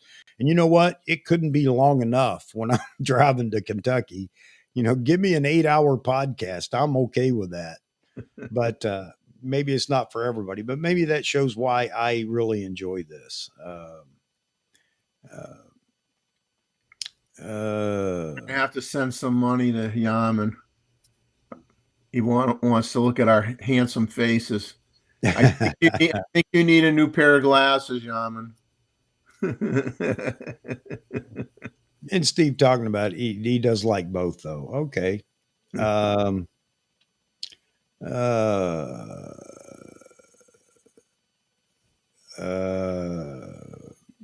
Uh, so Andy talking about don't watch the latest Tony N post. Apparently, we need cameras that rotate the sensors because it is too difficult for content creators to do this. What am I missing? Help me out, guys. What am I missing? Rotate sensors. I Oh, guess. rather than you moving the camera, moving the camera, just let the sensor move. What is he actually talking about? Something like that? What? I think he's joking about it. Oh, He's okay. joking All about right, man. But it wouldn't surprise me if he didn't come up with some, Tony didn't come up with something like that. He obviously wants Build-A-Bear camera stores.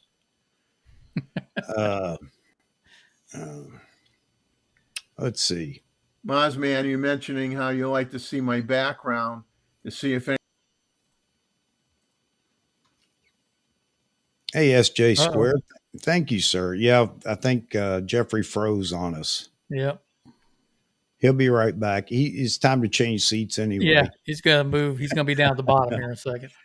Hey, thanks, SJ Square. I appreciate that. Unfortunately, when it comes to your content, which I love, by the way, it is visually oriented. So, yep, it was just time to change seats, Jeffrey. I hate it when I start talking to address a question and then I see the wheels spinning and I just screw this, it drives me nuts. Mozman, I do change my background. You'll notice that I have a picture of a flower that wasn't there last time, so I'm changing the small image in the background. If you didn't pick up on that, and it's not a green screen behind me. It's real. It's a real mess. I didn't make this mess up. It's just really messy. So true, Moz, man. So true. But then again, with anything on YouTube, you can't judge by the first month or two. You've got to let it grow a little bit or see if it'll grow. So I hope he'll do that. Hagen has a lot of good content. Yeah, he's been an innovator here lately with some of the things, and including Mozman going out with him and doing those interviews or whatever. Those were fantastic. I thought it was great. And the store interview of the guy, like you were saying, David, that was fantastic. I was completely surprised that this guy would even talk about cameras with any knowledge at all. So that was fantastic. Yeah. Mozman's correct though. He commented earlier there's not many stores that sell cameras anymore. I guess, you'd have to go to the only other thing around me is a Nebraska Furniture Mart. Yeah.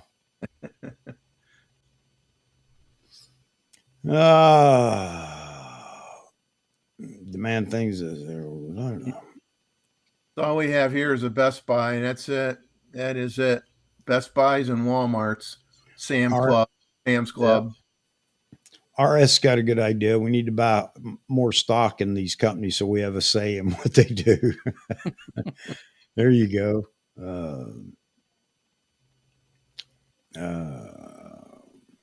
Well, the problem is, the brick and mortar stores can't survive because what people do is they go in there.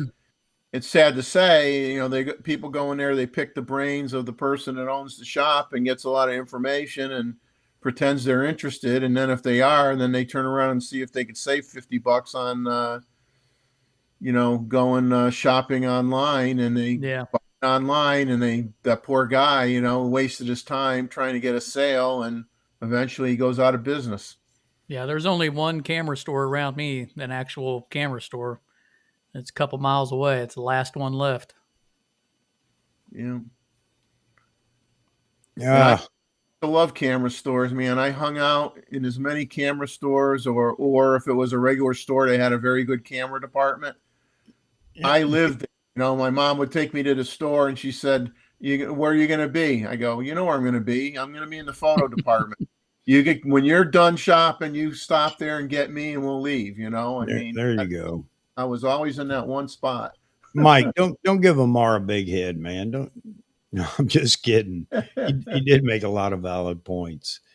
And here you go. Roy, here's a good point too. I'd missed the chat with just podcasts. I understand that. I agree. And Mozman made a comment, or was it you, Mozman? I know either you made it or you talked about it after somebody else made it as well. That do you find yourself when it's a rerun? In other words, going back and watching this podcast or this live stream after the fact, and then wanting to make comments or in the chat and realizing, no, this is a recorded version of the live stream. I understand that too, because you can't make a comment on a certain subject when it's said. So I get that as well. But I don't know. I don't know what I got to tell you though, and I was downloading the audio only from my live streams for a while and waiting to see how it worked out for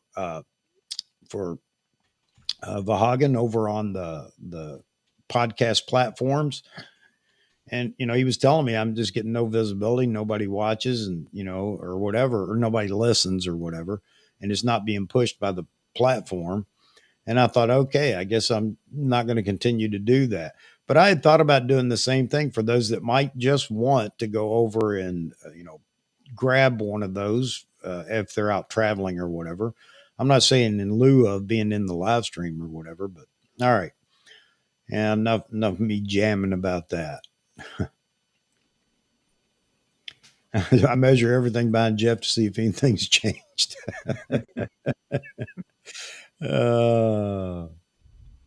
That's great. Yeah, just my size changes. Unfortunately, it's just me. I'm the only part that changes.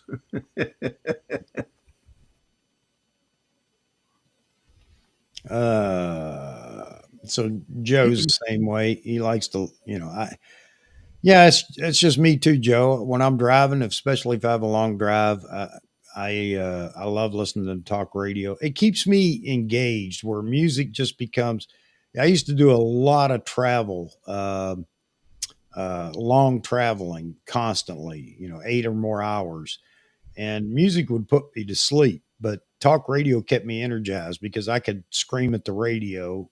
Not that anybody heard me, but about what they were saying or whatever talking about. All right. Jeff's background is just a green screen. Oh.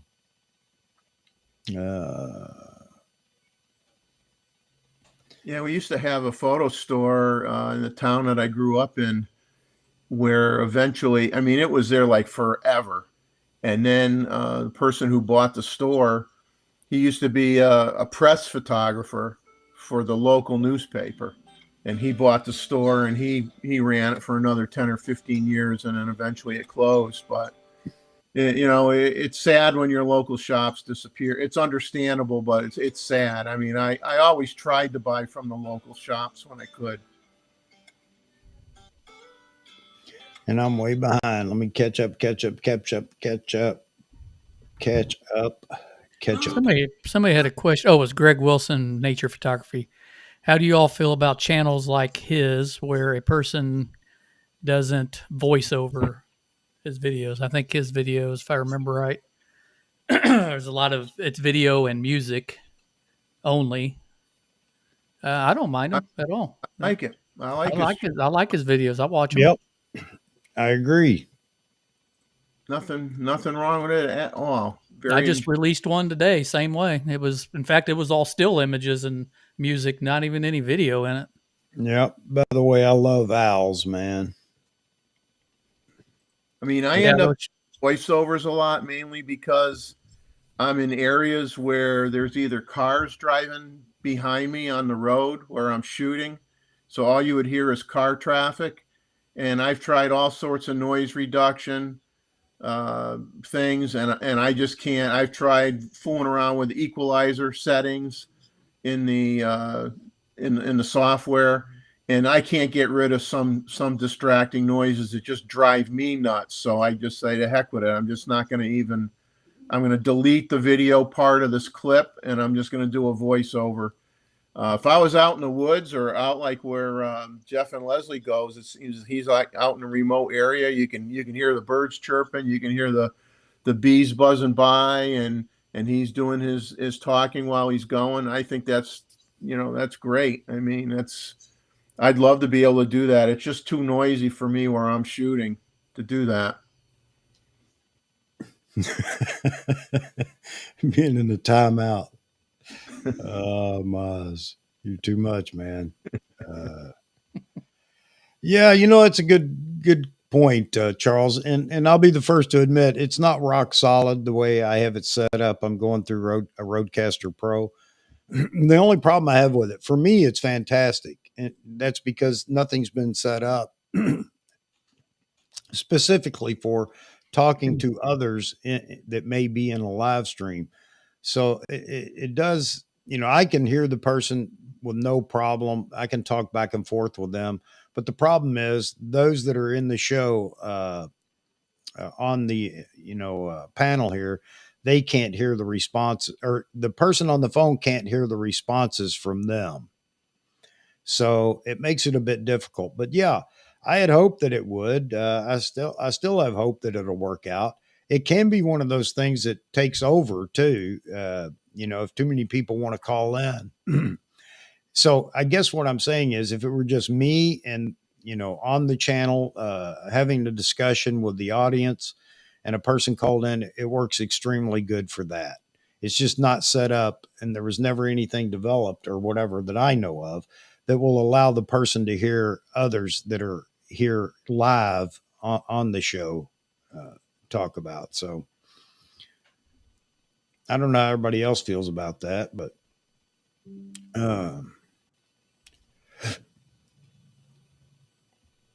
there you go. Mike replying to somebody else. Yeah, precision camera. I've heard a lot about precision camera. I know it's harder and harder to find a camera store. You can't say local anymore, because that doesn't even, that's not the way it is at all. Even when Ritz Camera was around, everybody wanted to make fun of Ritz Camera, but you know what? At least you go to a camera store, Yeah. get your hands on things or whatever. And Yeah, I don't know if you guys, Rich was in our area. I don't know if you guys have ever watched F Stoppers, but there are a few shows that they did, because those two knuckleheads started out at Ritz Camera. Yeah, And to hear what they did, man, it's hilarious. it is. Listening to them talk about working there and the shenanigans they pulled. Oh man. When back in used to get a lot of photography magazines, when you could get them where they weren't, $15, $20.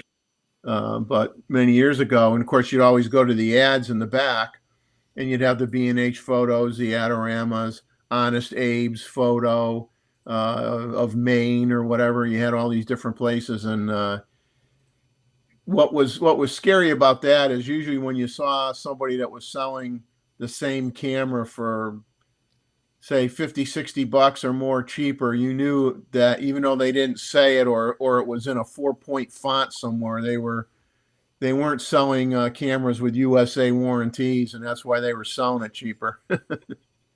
So you always had to be careful, even back then, 20, 30 years ago. Some guys would sell it right, USA warranty, and other guys would try to hide the fact that it was not a USA warranty. You always have to be on your lookout for getting taken advantage of by somebody. So not that this pertains to us in the photography world so much, although it can. I understand Radio Shack's trying to come back. And as a ham radio operator for the longest time, I got to tell you, that was my go-to store. There were always things I was going there for. But I think it can also help us, especially when you're talking about video and audio, because that's that quick rundown, get this connector or that connector that you need, that you're not going to find at so many other places local to you. So I'm happy to see that, if that actually happens. I hadn't heard of that. That's crazy. Yeah, I just saw that somewhere. Radio Shack may start popping up again. I had one just down the street from me. It was awesome. Yeah.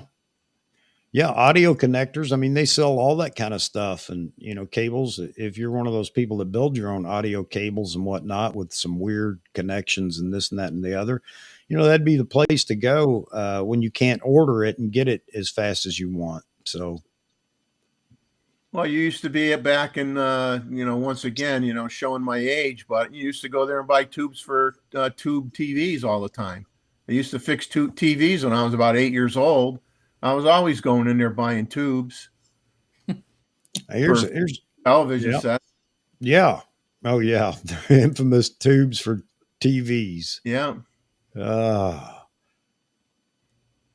there's a good topic. Gray market cameras. Yes, no, indifferent. Well, that's what I was talking about with the advertising, years ago in popular photography or whatever, and I think Mosman mentioned it too. A lot of gray market camera sales in out of New York City. A lot of places that were selling out of New York, and they were always the cheapest ones, and you knew something wasn't right. And some would say gray market, and some would not tell you that they were selling you gray market until you got it, and it did not have a USA warranty. Okay, And all it's fine until something breaks. Right. I was just going to say all that aside about not knowing or being whatever picking up a camera and for some reason they just unloaded a gray market on your hands. But how do you feel if you know it's gray market? Are you a lot of people just refuse to buy gray market, and I know we've been down this path before. I guess Nikon even said something. Osman, I think, brought it up, showing where Nikon had said something. If it's gray market, that Nikon USA at least will not service it or will not Yeah. repair it or whatever. But I wondered how everybody felt because the price difference isn't enough. I think for me personally to say, well, I'll buy gray market. However, you give me a Z9 for $2,800 gray market, I might consider that. I got to tell you. Yeah, I never went down that path. I always just got the regular stuff. Yeah, I'm like you. I never saw that huge a price difference to make it worthwhile. No, it isn't. I don't think so.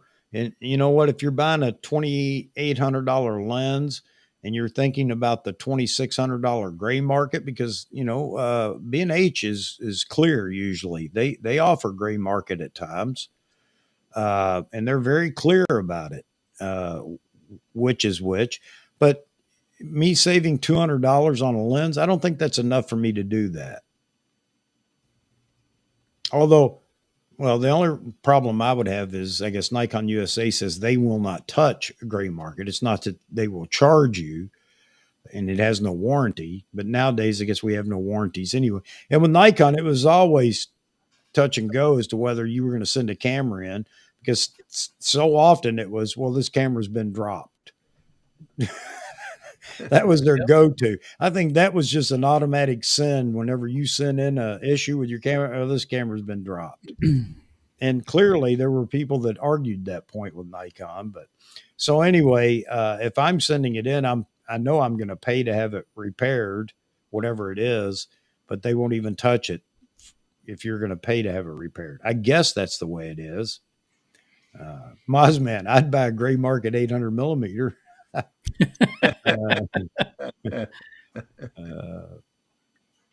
Mosman, you're going to buy the non-gray market 800 millimeter.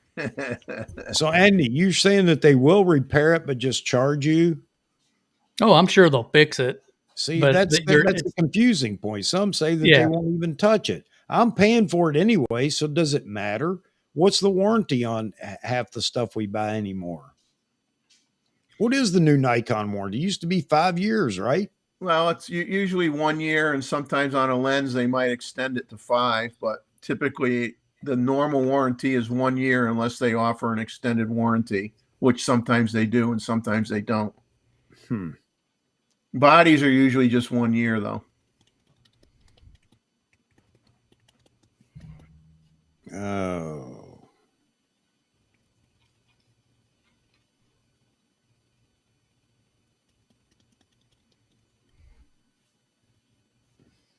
Okay.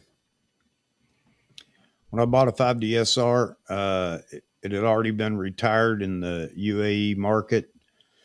I asked Canon if they would agree to fix it if I bought it from B&H, and they didn't mind at all. Okay. Well, that's a Canon. All right. 1 year now in the U.S. is what Mozman's saying.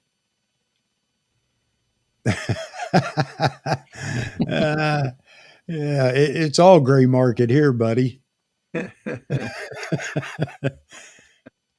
We are gray market. There's no warranties. You know what? You should broadcast the channel, Chuck, and where. Uh-oh.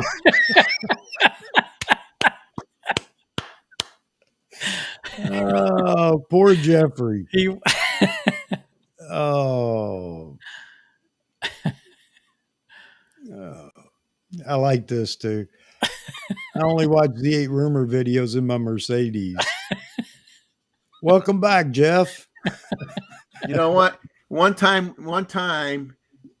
that's going to happen. I'm going to come back and I'm going to have a wig on and I'm going to mess everybody up. Here's a good point. Somebody riddle me this. I have the same question. Help me out. Explain to me why this makes a difference. Is it because the Nikon area, whatever store, not stores, but Nikon Factory. USA, Nikon Japan, Nikon whatever. If it's coming from Nikon, why shouldn't it be honored in other countries? Is that just to keep I don't know. Is that so Nikon USA doesn't lose out on sales? I mean, riddle me that. I don't know why it should. I don't know why it ever should have mattered. It's not like they make it cheaper or they make it different. It's just that you're buying a camera body and it maybe was meant to be sold in the European market, and instead, they grabbed a bunch of them and they're selling them in the U.S. and they didn't like that. I don't know. I mean, I could kind of see how that. I mean, I see how that makes sense, but I can't see how it really affects anything. But yeah, I get that. So here you go. Because due to the currency rates, okay. Okay, well, I guess I get that in world exchange when it comes to currency rates. Okay.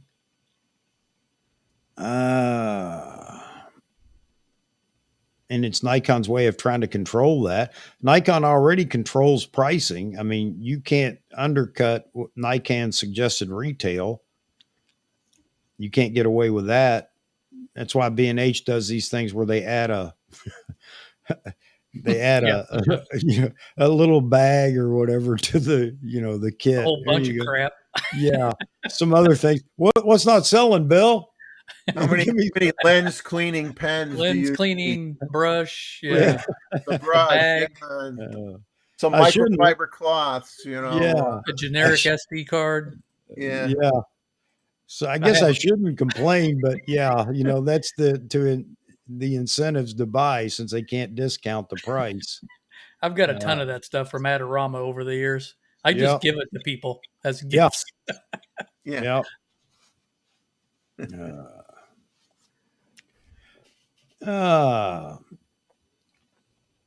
Apology and information regarding product supply. We have received more orders than expected for each of, and due to the global supply of parts, there is a delay in delivery. Canon just dropped this announcement, Andy, because I thought we were beginning to bypass some of these supply shortages. I haven't been over to Nikon Rumors again to check out what's going on. Maybe the new post has dropped by now, but evidently Peter was going to drop another post about the Z7 being discontinued in Japan. I got it's on there right now. That's on there, right? Yeah. Okay. So there is new information, I guess. Is he saying that's a hoax, or is he saying that it's going to happen? It says it's now listed discontinued on the official Nikon Japan website. Okay.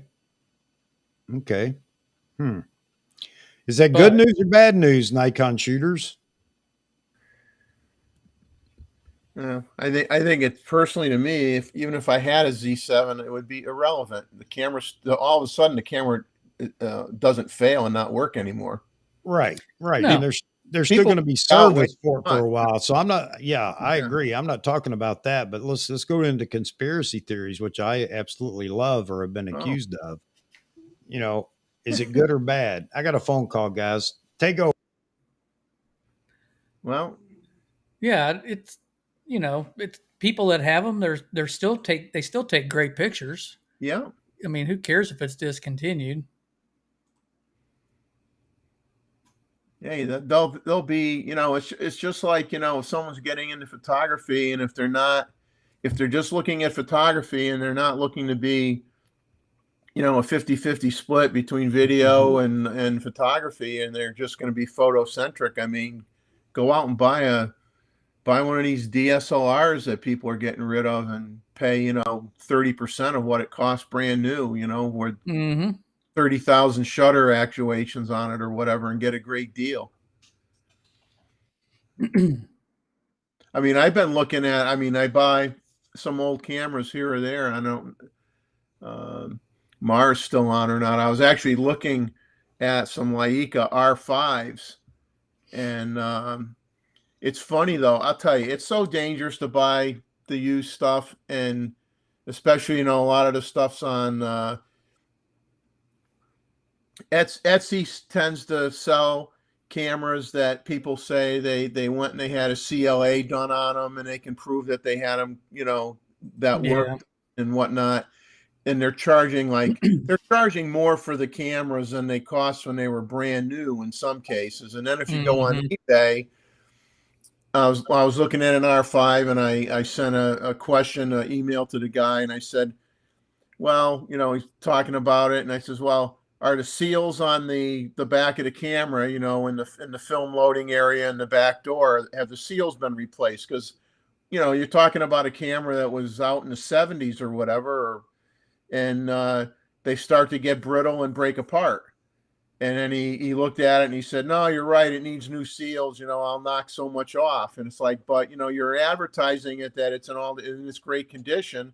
And then when I question one thing that commonly breaks down, then it's like, yeah, it does need that. And then he changed his post to say that it needs new seals. But Yeah. it's just scary when you're trying to buy something that you think is in decent condition and is truly as advertised. And some people that advertise a camera on there, they don't even spell the camera correct when they put the ad in, and all sorts of things. It was their grandfather's, and they found it in the closet, and they don't own a camera, they don't know anything about the camera, and then they try to say it's in great shape.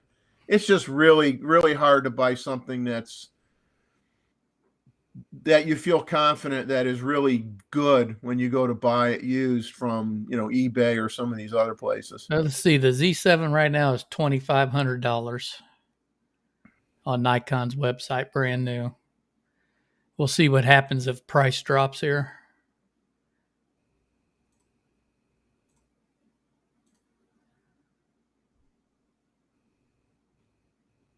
Hmm. Yeah, it's a sound more like Leica, Lie, Leica.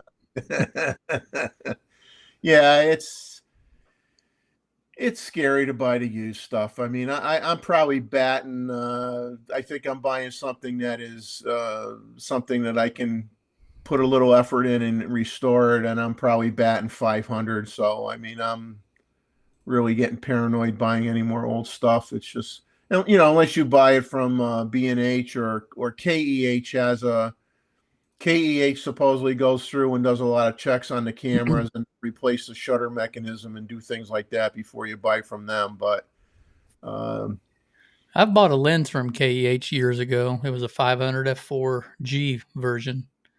And man, I tell you what, it was cheap and like brand new. It was a heck of a deal back in the day. And it yeah, was great shape. you just got to pay a little more to have that peace of mind. Everything else, you're rolling the dice.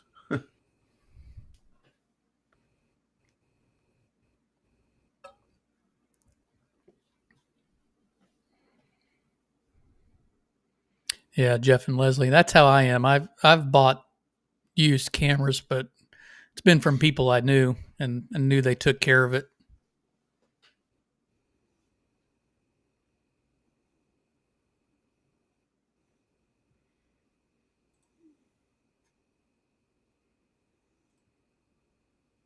Yeah, I mean, I'll keep looking at B&H. If I see a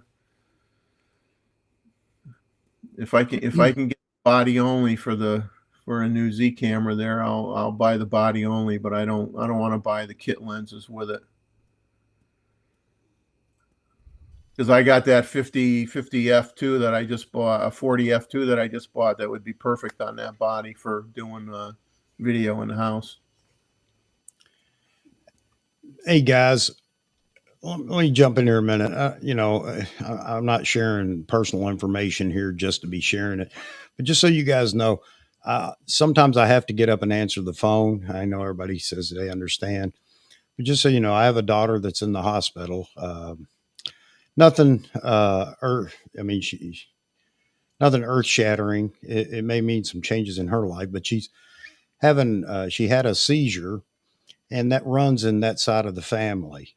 So this just happened to her. It just recently started happening. So when I get up to go answer a phone call, I'm not doing it for every Joe Blow that calls me or whatever. I ignore it. But when it's, one of those things in life that you have to take care of, I'll get up and go do that. So Oh anybody yeah, wants to understandable. criticize me for it, and I know you guys probably won't, but there'll be somebody that just happened to be watching the show and says, "Well, he always gets up and answers the phone or something during the show." Just letting you know, Hey, you know, everybody knows that I'm dedicated to the show as far as the family goes. However, when it's something like that, I'm definitely going to get up and answer it. But yeah, thanks, Moz man. hey, Again, it's not life threatening or anything like that because it hasn't been a large issue, although it may mean some changes in her life, and that's just the way it is. That's just she accepts it. She's in great spirits, and she just wanted to call and give me the latest update on what's going on, and everything's good. So there you have it. well, Sorry to throw all the personal stuff out there, but I want people to know before I'll get an email from somebody because I well, have before about answering the phone during the show. So just throwing it out there so well, you guys know. Yeah, and that's why I say, just so the audience knows, when I send out the invitations for this, and you got two people sitting here that can vouch, I always tell them if you've got something you've got to do or something that you want to do, by all means, do not come on the show. And I mean that wholeheartedly because people have a life, and this can disrupt your life in a way that is detrimental at times. So I don't want people that thought, well, I was going to go out and shoot, but I'll hang around and be on the show. I don't want you guys to ever do that. If you want to go do something, by all means go do it. But again, I run the platform. That's what I do for you guys, everybody out there. I know I run my mouth a lot, but the platform again is for us, the community, to get in here and talk about things. So kind well, of mixed all that up. Go ahead, Jeffrey. you don't need to explain anything. You can. We wish her well and hope she recovers quickly. And we're praying for her. And you don't have to apologize for anything. If you want to go check Well, your if you want to go check your mailbox and check your mail, go check your mail. Yeah, yeah, People could go pound sand, and if anybody's writing you an email complaining about it, then don't watch the show. We don't want you here. You're an idiot. You know. There, is that oh, clear enough? You're an idiot. hey, I appreciate that, and I expected 99% of the people will say it, but there's always somebody kind of like, oh, David just froze. Oh, Yeah. I lost your audio. So you It's got your it. turn, David. I was just tricking Jeffrey, thinking he was Oh, going to get a new okay, seat. Oh, okay. that's cruel. That's downright cruel. That's it. That's the last straw, Chuck. I'm never coming on the show again. So just to put this in context too, I just want you guys to know that she's telling the doctor already what's wrong with her and how he's wrong, and that she's very strong-willed, very strong-minded. And I had to calm her down, and tell her, "Why don't you just shut up and let the neurologist tell you what's wrong?" Sometimes I have to do that with her, but I love her That's very good. If much. she's a fighter, though, that's good. Oh, absolutely. Absolutely. This isn't going to slow her down other than, yeah, I mean, until they get it sorted out, she may have to make a few changes in her Yeah, life.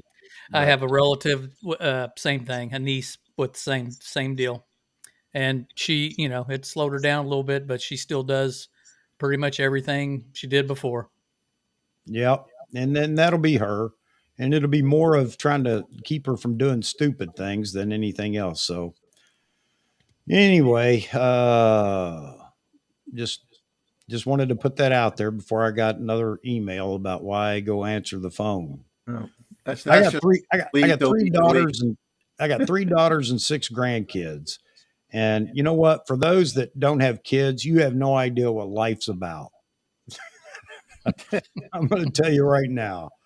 Um, it's always something. I love them dearly, and of course, I'll always, look out for them. So that said, just wanted to make sure, I let you guys know. And I'm not doing it for sympathy or anything like that. It's just so you know why I get up and I say I got to answer this. All right. Yeah, nice ranting runs in family. It does. And this is my oldest daughter that's it's in the hospital right now, and she can be a handful. She's definitely in charge of what's going on around her, no doubt about that. Uh, yeah, all of them need Z30s. As a matter of fact, I have a granddaughter right now that I am actually looking on eBay for a camera for her. Something entry level, D3000, D3300, something like that to get started with that's relatively cheap because you never know. It could wind up in a closet after a month and never be Yeah. used again. My wife was, why don't you get her that new camera that you were talking about, the Z30? I said, no, not just yet. We'll just see if we have any real enthusiasm. But she really wants a camera, so I've been looking for that for her. All right. Thank you guys. Thank you all very much for prayers and everything else. RS, where are you moving to? I am moving down to Tennessee, vicinity Nashville, not in Nashville. My wife is a New Yorker, so you can imagine, the anxiety about going to Hicktown, Tennessee. So that won't be the case, but we'll be closely connected to Nashville because she actually likes Nashville. She's a country music fan. Hard to believe from a gal from Brooklyn, isn't it? But anyway, all right. Look at Long Rider has an offer you can't refuse, Chuck. Where's that at? Let me. It's just a few down from the top. Yeah, there you go. And speaking of Long Rider, I'm going to publicly thank him. This is what a class act this guy is. Okay. He sent me, I think on a couple shows ago, he said, Jeff, did you get my email? Did you get my email? And I think I glanced at it and I just kind of skipped over it. And then I answered his email during the show. And he says, I got some bird books I want to send you for South Carolina. So I'm assuming, he had some books laying around, and now I was going to, obviously be very appreciative of that. And I said, yeah, that'd be great. This guy goes out of his way, and he actually buys me books from Amazon, several bird books, just to be a super nice guy, which obviously he is, and I just want to thank him in front of everybody that he just blew my mind, and never had anybody do anything like that for me before, and really shocked the hell out of me, and really appreciate it. And I have been using the book, and I think Nice. he did it because I probably misnamed too many birds on my videos. To make sure I don't screw up anymore. Probably a hidden message in here, but my friend, thank you very much. You're a class act. I appreciate it very much, and just want to let the photo community know what a stand-up person you are. Very generous. Appreciate it. Hey, Long Rider, thank you very much for that offer, but I couldn't accept it free. I'd want to pay you something for it, but I think that would be perfect for her. It may be a little much, but that's okay. This will definitely test whether she wants to continue this or not. But she said so often she kind of watches the live stream. She loves all you folks in here, which is another reason why I don't like all the cussing and whatnot going on, because you never know who's actually listening. But anyway, I think that would be fantastic, brother. But let's talk about it. I can't really just accept it free. But thank you very much, and that would be a very good start for her, no doubt about it, to see if she's really going to stick with this. Uh, Greg Wilson, I thought you had checked your donut delivery. Speaking of which, I've got a box of donuts that I picked up this morning. For Mama wanted a donut this morning, so I ran out and got her some. Mozman, always the guy here. The Bird Book has subliminal Sony watermarks. It's funny. I started going on the Sony webpage shortly after looking at the books. That could be true. It could be like a mind control thing. I touch the ink, and all of a sudden, I'm a Sony guy. Long Rider, again, thank you very much. And the next time we get down to New York City, you're going to have to show up and hang out with us. Whether we take a photo or not, I don't know, because the last time we didn't, but we had such a good time, and it'd be great to drag you around in those conversations as well, man.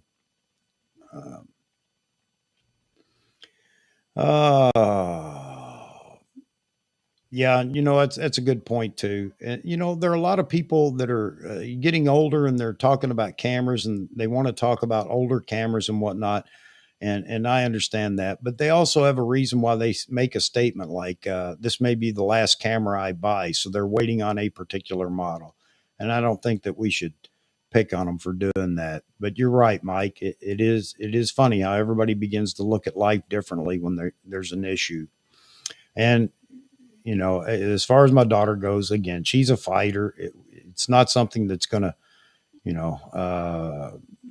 it's not life threatening or anything like that, or at least as far as we know right now, and everything's going to be fine. But I appreciate all the comments. Long Rider, you do rock. I agree with that. 100%. Can't wait to meet you one of these days when we're down there. All right. What a great community, man. Again, I'll say it. It's just fantastic. You guys, all of you rock. It's always a good time in here. And let me add, when I get these comments from people or emails, it's not from any of you that I recognize in the chat or in the audience, but it's always somebody I think that's just drifting through and giving their 10 cents worth at how this could be better or whatever. And I try to be as nice as I can.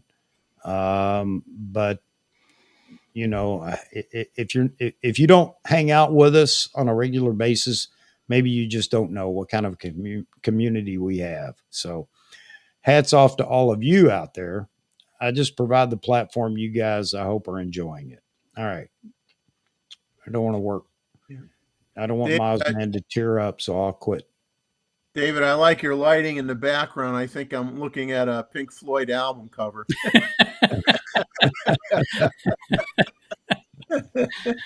That's fun. Thank you, Roy. All right, man. We've been all over the place. Where are we going next? Again, this is for you guys to determine, although I get hung up on one topic and seem to bypass others. Just so you know, upcoming, there will be another photo review. We'll do it. There will be a time limit on how much time we spent. We'll try to stick to that. I can't promise that we will, because there are photos that people submit that you just want to continue to talk about. But we'll try to keep it limited to X number of minutes for each photo. And I think the turnout last time was fantastic, even with the photos that were coming in during the show. And thank you very much, Moz, man. It was great to see that 4.5 and how it renders. And those were some beautiful photographs. But we're going to do it again. And I think Saturday night is the best time to do it. So many other people that can get in here and enjoy it. I know that we have some European folks, some over there in,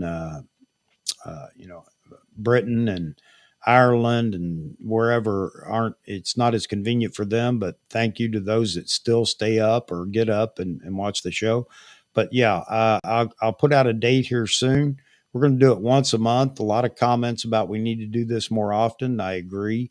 I've listened to everybody's comments, and I think all of you are on the mark. So we're going to do it again and have a good time. I enjoyed it. I hope you guys did as well. And you know what I love about it is it's not all these, not that the photos, there's anything wrong with the photos, but people are dropping a photo that resonates with them. And I think that's fantastic. It's not just the polished, we're doing a photo critique or a photo contest. Not at all. It's just sharing what you're shooting and having a good time. So I don't care what you send. We're going to pull it up on the screen and we'll all get a chance to talk about it. So great photos last time. Expect it every time we do this. And thanks again to those that did participate and those that might want to participate. 47 people right now viewing, and I don't think we've got 47 people in the chat. So for those of you that don't want to join the chat, I understand. I think it's fine. I think it's great that you would just like to get in here and listen to the conversation as it goes along. But maybe here in the future, if you want to participate in one of our photo reviews, by all means do it. I like it when you guys can come in and talk about your photo. That's what really makes it special. However, if you can't be here, then that's fine as well. Don't let that stop you from submitting a photo. All right. Would like to chat more on sports photography. You know, okay. All right. We can do that. Should have Aaron gather up a handful of samples and do a little presentation to everybody because he had some great, I believe, hockey pictures. Yep. Yeah, there you go. So if you really want to make a splash when you send your photos in, make sure you use the Skittles pack. But buy all the other packs too, so I can make more money. Yeah. Oh man. Yeah, and that's fine. We can do that. We can do more of that. Now, it's one of the things that Roy had brought up, and I'm with him. I just don't know how to go about this, Roy. But lighting, and I'm really uh, really interested in lighting when it comes to photography. I just don't know how to do this so that we can all enjoy it. But I'm welcome to any ideas you have. Send me an email and let me know what we could do to do lighting as well. I know that we could do photos, just showing different lighting, different techniques for it. But I just don't think that's as interactive, although we could do it. But send me an email and let me know what you think is how we could tackle that. I'd love to do that.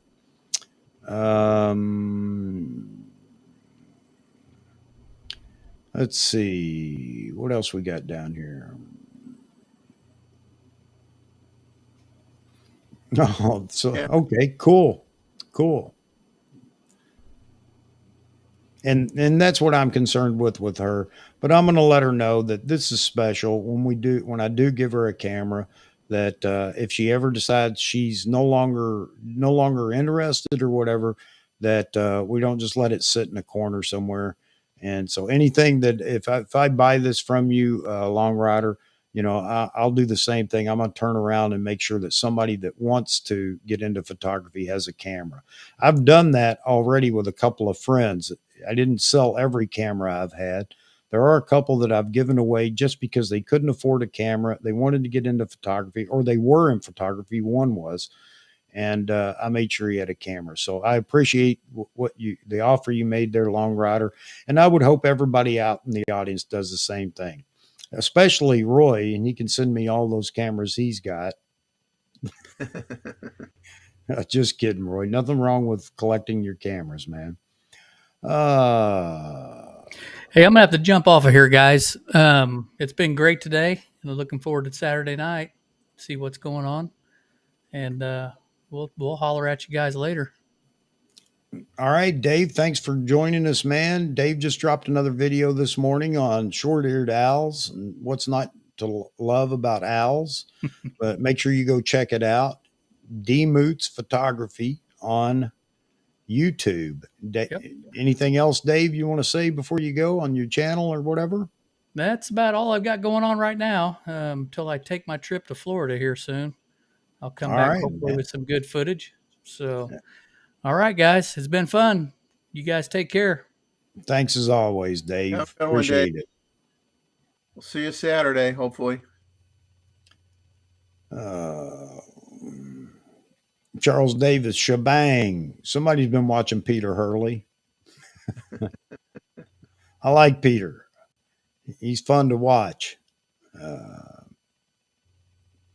Yeah, Seth is all in with Pro Photo. Got to tell you, if I could afford it, I'd be back all in with Pro Photo myself. I do like Pro Photo. And now that I can actually get modifiers that aren't Pro Photo for Pro Photo equipment, makes it all the more better. It's just a tough pill to swallow if you're not, making money with your camera to plunk down $1,000 plus for every flash you want to use. It's just Yeah. difficult. Yeah.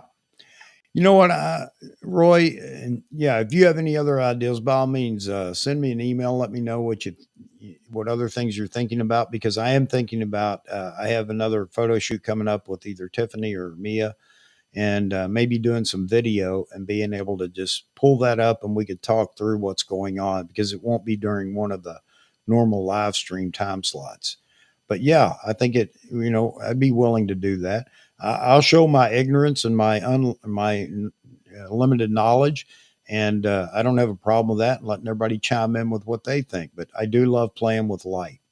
I like it more dramatic than most people, but we can do some photos, high key and things like that they typically want for websites and whatnot. But then also mix in some. Let's now start playing with the lights. I don't know if everybody else would be interested in that, but I wouldn't purport to be an expert at it, but would welcome everybody else to talk about it or ask how we did something, and you guys be a part of it and talking about what we could have done better or tried differently or whatever. Uh, It would be neat to kind of get into lighting ratios a little bit, and why you might want to use an umbrella one time versus a diffusion panel, or uh, backlighting the hair from below type of thing, and mm-hmm. kind of going into all that kind of stuff. When and if you use gels or don't use gels, and Yeah, uh, because that's the most thing about most of lighting us is, we don't get into it to that. I mean, I don't get into it that deep. I mean, I got a ITTL flash, an icon flash, and I use it for fill flash. If I'm shooting a subject on the beach, or occasionally for birds or whatever. But I don't like to use the flash on birds too much. Very rare. But I use it for when I do take people pictures. For fill yeah, for fill light. But I don't have a studio setup like you. But I always found it interesting, and I always used to read up on all the different kinds of heads and strobes versus now you got all these other LED panels and all these other things that are out there, and it gets confusing when you read the reviews. What is the best thing right now that's somewhat cost effective for somebody starting out. yeah. And that's just it. That's the thing about lighting is, man, there is so many facets of lighting. Everything from just providing a natural look with light, a fill light, all the way up to portraits, be they high key, low key, or just very dramatic, using gels, using colors. There's so much that you can go into in lighting, and it's one of those things. It's hard to you're trying to, if you're going to talk about it, you really have to pick one thing and say, okay, this is what we're going to talk about this time. And Anthony Toglife, who I've mentioned before, he was commenting on one of the other live streams there. um, he does a great job in breaking it down on the simplest approaches, how to set it up, what to do with the light, how to get the right exposure. And, that's just a good basic starting point, which everybody needs. But then, become creative with the lighting and break the rules on some of the lighting, basics, and start having fun. So, yeah, there's a lot to talk about. And, yeah, I guess I'm gonna have to figure out how to do this, but I'd like to do it. I just Yeah, maybe we'll give it a trial run and just see if everybody enjoys it, or if it's one of those things. It's like, okay, we tried and it just didn't work out. But let me think about this. take care, Fractal man. Builder. Man's taking off. Have a good one. Maz, thanks for being in here, man, as always, and thank you for that, for the comment. Thank you, appreciate it. Um, Glad to see that you were in here, man. I always look forward to you being in here. Anybody that hasn't figured Mozman out yet, don't take anything serious. He'll let you know if he's serious, but most of the time he's having a good time, and I love the comments. Thanks, Moz. Appreciate it. Fractional Builder, thank you for joining us. Yeah, maybe if you do a lighting thing, Chuck, you, like you said, pick one topic and do like a short series, very short, 30-minute type of thing or less, and just talk about one aspect of it at a time and make like a little short tutorial out of it. Yeah, just like Steve's saying in here, move around the clock positions, showing how it affects the lighting on the face or the person or whatever it is you're using as a subject. Obviously, a person works best, and I love this follow up comment he makes. There is no correct position, but shows the difference in looks. Absolutely, absolutely, Steve. And you may find something in doing that, which I have done before, where all of a sudden the light just falls in place for what you have in your mind's eye, and then you can start working with it and having a good time. Yeah, TTL isn't much with one light. It's more just fill light. Now, one thing about TTL, and I'm sure you'll agree with me, Roy, now having TTL in a lot of the strobes and speed lights that we have out there today, without a light meter, it gives you a great start point to start from. So if anybody's not using a meter and they really want to learn how to use a meter, I would say go get one and play with it. But TTL definitely gives you a start point to begin with in your shooting. You just mimic what TTL is doing, set your settings up, and then go manual and start having fun. RS, I thought we addressed that, but maybe I bumped the scroller here. Yeah, going to vicinity Nashville. We were looking initially in Portland area, right on the border, Kentucky-Tennessee border, just north of Nashville. Still close access to Nashville for all the things that we want there, and a fairly quiet area, at least for right now, but it seems like they're building like crazy out that way on the outskirts of Nashville. So don't know.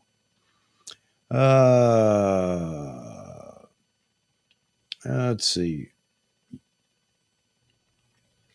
Ray welcoming Fractional Builder in here. Hope you'll continue to join us, sir. All right. So I haven't done the obligatory. If you like what you see, consider hitting the like button. If you really enjoy the show and like to be part of the community, consider subscribing. I have to go through this. I feel bad doing it, but my wife will tear me up if I don't do this. I haven't done it enough during the stream here. So here it is. And what's the timestamp? So I can take her right back to this moment and say, see, I did it. But seriously, if you enjoy the community, and I don't know why you wouldn't, great people in here, a lot of chat. We chat about a whole lot of things, some of it nonsense, some of it not. A lot of answers in the chat room for things that I can't answer, which is about everything. But a lot of experience out there from old to new. And some of the things that some of the folks that are doing are really, really neat. And I can't wait till Albert Jimenez gets his setup going so he can share what he's doing with lenses and things like that. But so anyway, yeah, again, a great community, be part of it.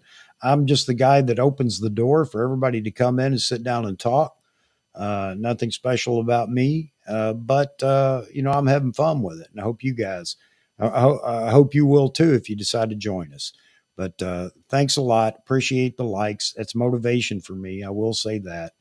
And anyway, appreciate everybody that is here. All right, not going to go into all that again. Thank you very much. I guess my wife says you go off on a tangent on that. Well, I'm pretty passionate about all the wonderful people that want to be a part of this. All right, Hassan, Saturday, not this Saturday, but I'm going to put out a date talking about the next photo review. I'm going to put out a short. I'm going to put out a poll. I'm going to put out or it's not a poll, a community tab post.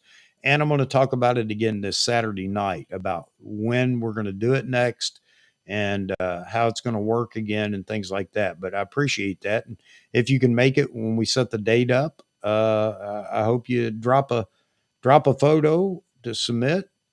It doesn't matter if you're in the show or not that night.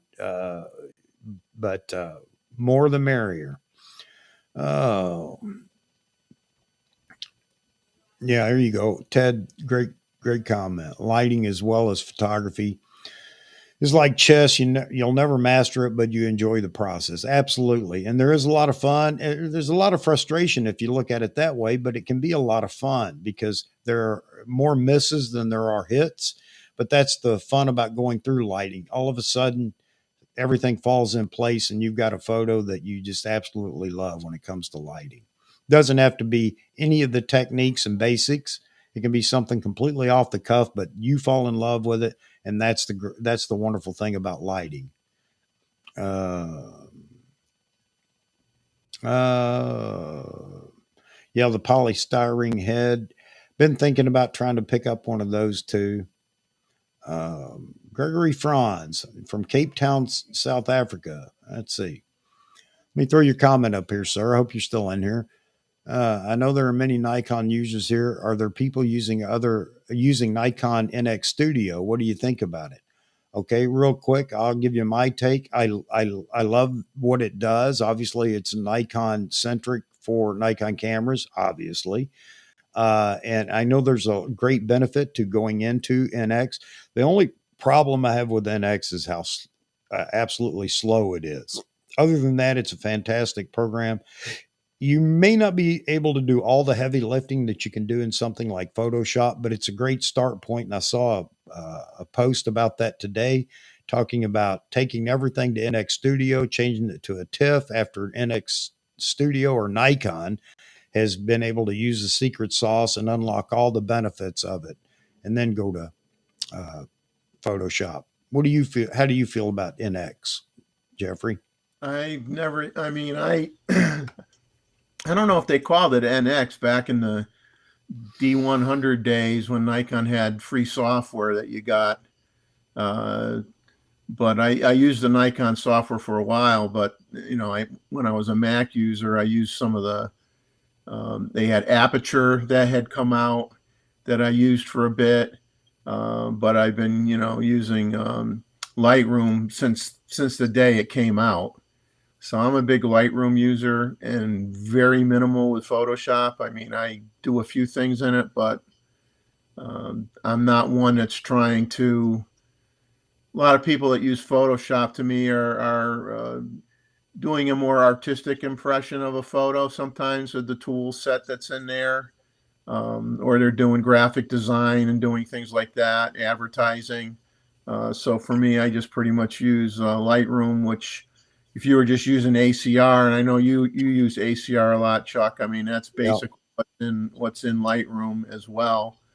But don't have a lot of experience with the NX Studio that's out right now. But I will tell you that you definitely see the difference when opening the files up in NX Studio and in be it Lightroom, Capture One, or whatever. Uh, obviously Nikon has the key to the vault, and they know exactly what works best with their processing, their color science, and the sensors. Is it enough to convince me to use nothing but NX? No, but I like the comment that I mentioned earlier about going in there, opening it up, let Nikon do its magic, and then save the file as a TIFF, and then go work on it elsewhere. So at least that's been my experience with it. Let's see. All right, Jeff, I guess you're gone already, man. If you're not, hey, thanks for dropping by. I appreciate you being in here. Martin, I know it's probably getting late for you, so good to see you in here as well. Steve, great comments, and I agree 100%. Like going manual, once you get lighting, all of a sudden it's like, wow, I get this, and now I really want to play with it. It's a daunting task to begin with. I know that, and not everybody can afford to do a lot of lighting. I get that as well. But there are ways that you can begin to play with it, even if it's with continuous lighting. And I know, let's see, was it you? Uh, Fractal Builder, Loom Cube for still subjects or macro.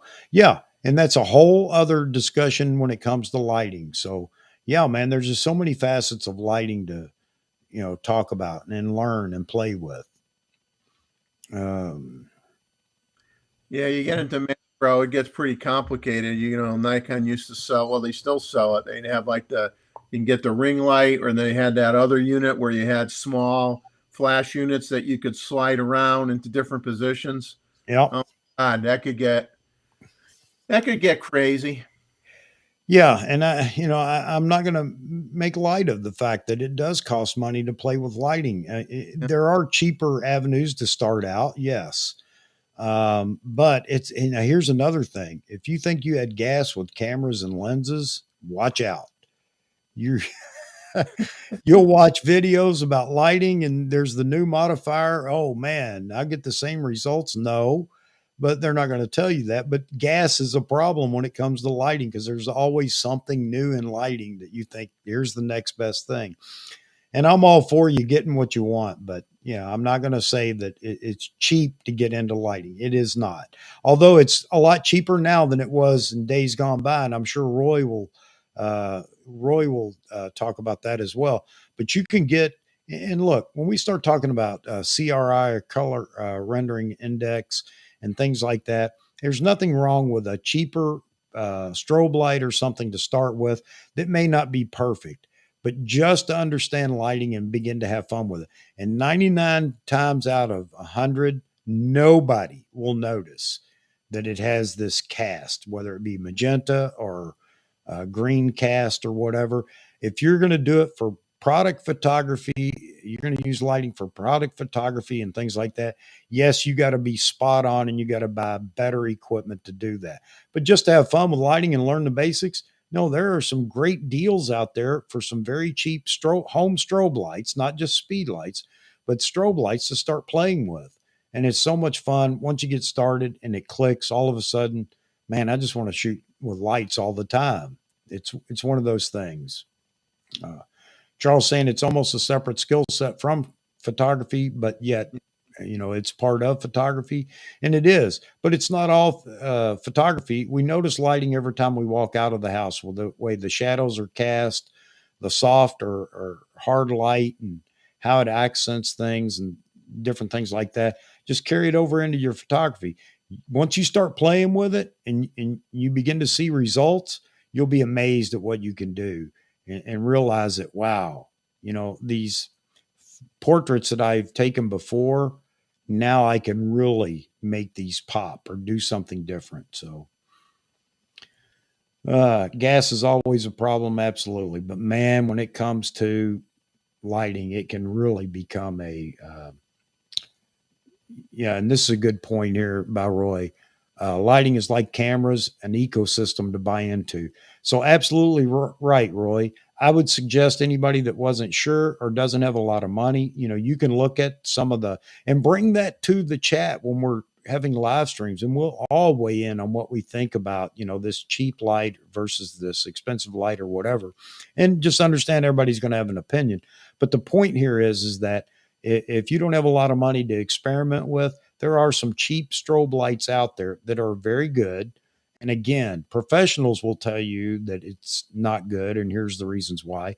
But I think in your experimenting, they will be fine, and you're not investing a lot of money.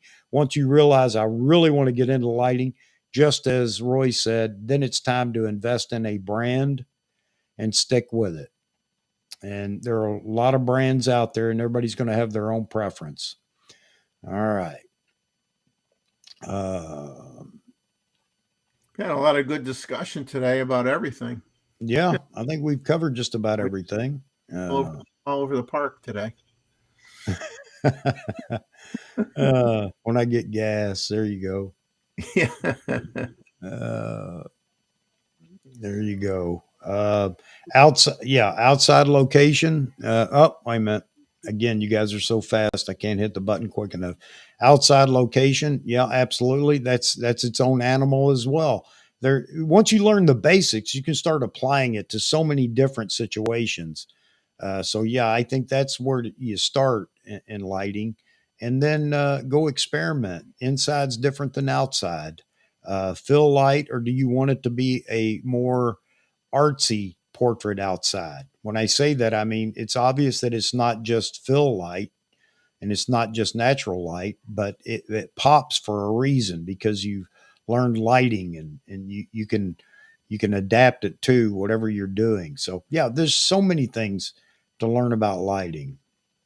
Yeah, Godox and Flashpoint are great Yeah. value, and there are some cheaper Godox and Flashpoint strobes, entry level, if you will, that are corded, meaning you're not getting the battery pack, but those are cheap enough to start with. You know, to just see, am I really going to get into this? But like I said, be careful because it will take over, and then you're putting lenses on hold or cameras on hold. And I got to get this next light or this next modifier or whatever. You gotta And get I agree with this too new with Steve. stands, right? You got to get new light stands and all this other stuff. Yeah, yeah, yeah, Yeah. and we'll talk about that for anybody that says, "Hey, I'm thinking about doing this. You know, what should I do?" Because I've got my thoughts, and I can show you why I'm giving advice when it comes to like light stands. Yeah, you could say you could pay anywhere from this to this. Yep, from $24 to $150 for Yeah. one light stand. Yes, but I'll show you why I would suggest what I suggest, and definitely let you know. You know, if you're going to be in it though, like everybody says, I can show you the same thing with tripods. I've got 3 sitting downstairs right now that I haven't touched, and 2 more up here. One sitting over here in the corner. Why? Because I didn't take everybody's advice and buy one good one and be done with it. So there you go. Um, all right. A lot of things about lighting, and thanks for bringing that up. Not just today, Roy, but before, and that's the reason I brought it up. Yeah, maybe we'll do some more about that, and I'm willing to do it, and let everybody criticize. I don't mean you guys. I know you guys want to experiment and learn just like I do, but there'll be people that are going to chime in with, "Well, if you did this and if you did that," that's okay. That's okay because we'll take that all as learning as well. Yeah, Bowen's mount. There you go. You're getting me into this already, Roy.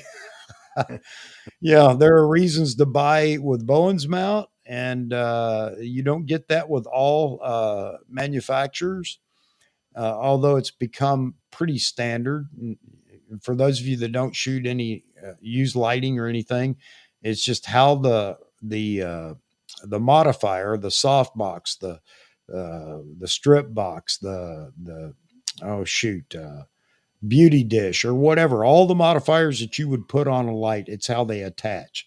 And Bowen's is definitely the more common and the more reasonably priced, I might add. But there are ways around that nowadays. Cheetah Stand has done a great job of offering their products and being able to put the mount that you need on that modifier that you purchase from them. So that's changed things for us as well. All right. Yeah, you know what? You're right, Charles, and not to get off on that real quick, but I do. There are times when I want 2 or 3 tripods actually, so it has worked out in my favor. But then again, I haven't talked about it much. If you're shooting in a studio, and I wouldn't suggest everybody go do this. I did it because I just wanted it, and I got it, and that's a camera stand. And for those that don't know what a camera stand is, maybe I'll pull that out and actually talk through it when we do one of these lighting things too. Uh, and Robert Varner, I still have a tripod that he bought 48 years ago, still works. Yep. And that's just another reason to buy quality over cost. Sometimes it costs more to buy quality, but take it from people that have been down this road. It's just as expensive to go through many iterations before you buy quality. Actually, it costs more. I know. I've been there. Uh, Eric Ramon, how you doing, buddy?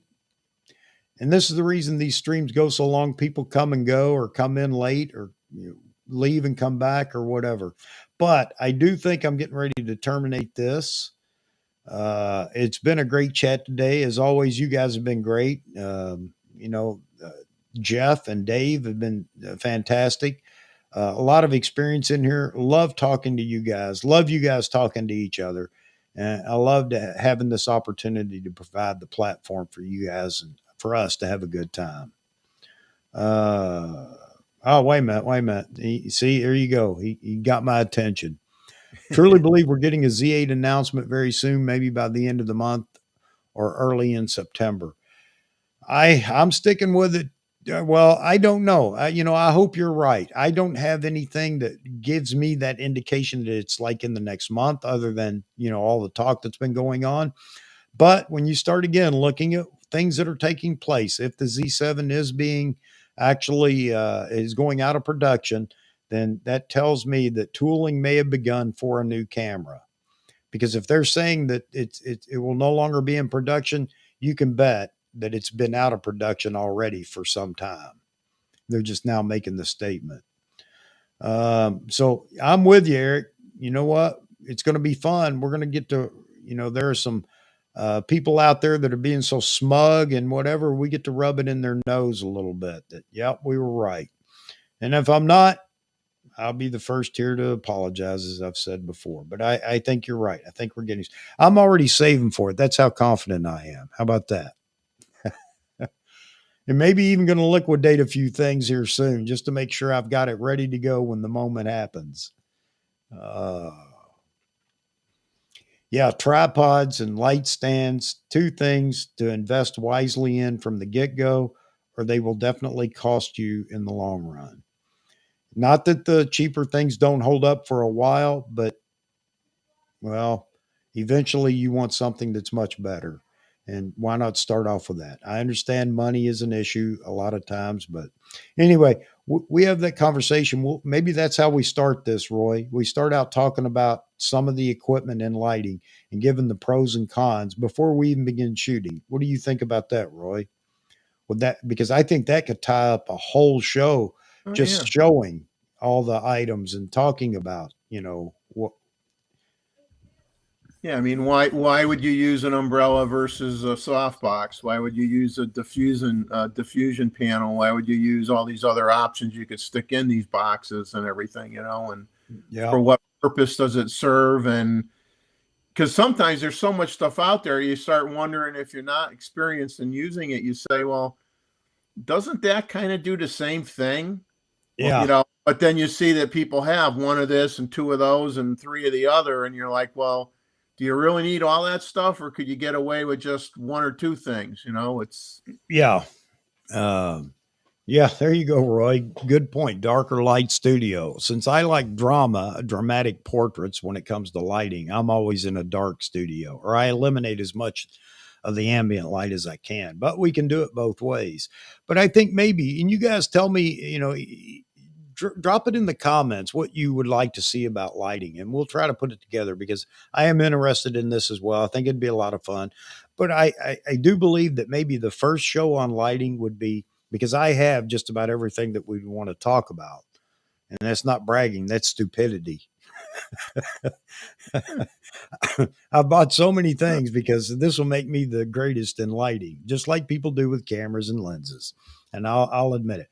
But I at least I can drag these different things out and we can all talk about. And, with all the experience here in the chat, we can talk about the pros and cons of each and what people, it gives people something, gives them context on what to be looking for if they want to start out in lighting. I've got soft boxes, I got strip boxes, I've got umbrellas up to 72 inches, I think, umbrellas. I've got shoot through. I've got silver umbrellas, white umbrellas. I've got strobes. As a matter of fact, I have a couple of old strobes, and I'm going to pull them up. It sounds crazy. There's nothing spectacular about them, but you know what? Maybe I'll do that and give those away. And I'll tell you more about them. Before you get excited about that idea, you need to see them. But it is something that would work initially, and if somebody wanted to get into it and start playing. But yeah, I think we pull up all the equipment, and I think it would be fun. I just open the studio up here, drag all this stuff out from light stands to heads to lights to modifiers to bounce cards to backdrops to backdrop holders to everything, and just do a whole live stream on all those things and let everybody ask their questions and let everybody provide input in the chat. And, I think it would be a lot of fun, and everybody gets a chance to see what everything does and make their own decisions. So, yep, reflectors. I've got reflectors as well. I don't have as many as a lot of people, but I do have two beauty dishes. One Pro Photo, and you don't want to know what that cost, and one off brand for Bowen's mount. And what they do, I've got the grids for them. I've got all that. What does the grids do? Why would you use a grid and not use a grid? What do they cost? What should I get? What do I want to do in lighting?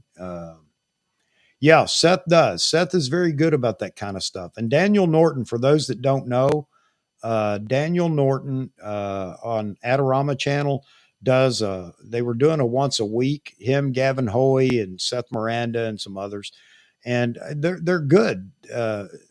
They're great to go watch. They're live, and it's fun to watch them going through the process of lighting. And oftentimes, if you throw something in the chat, hey, could you try this color or that modifier or whatever, he'll do it. So, you know, anyway, a lot of fun. We can definitely do it.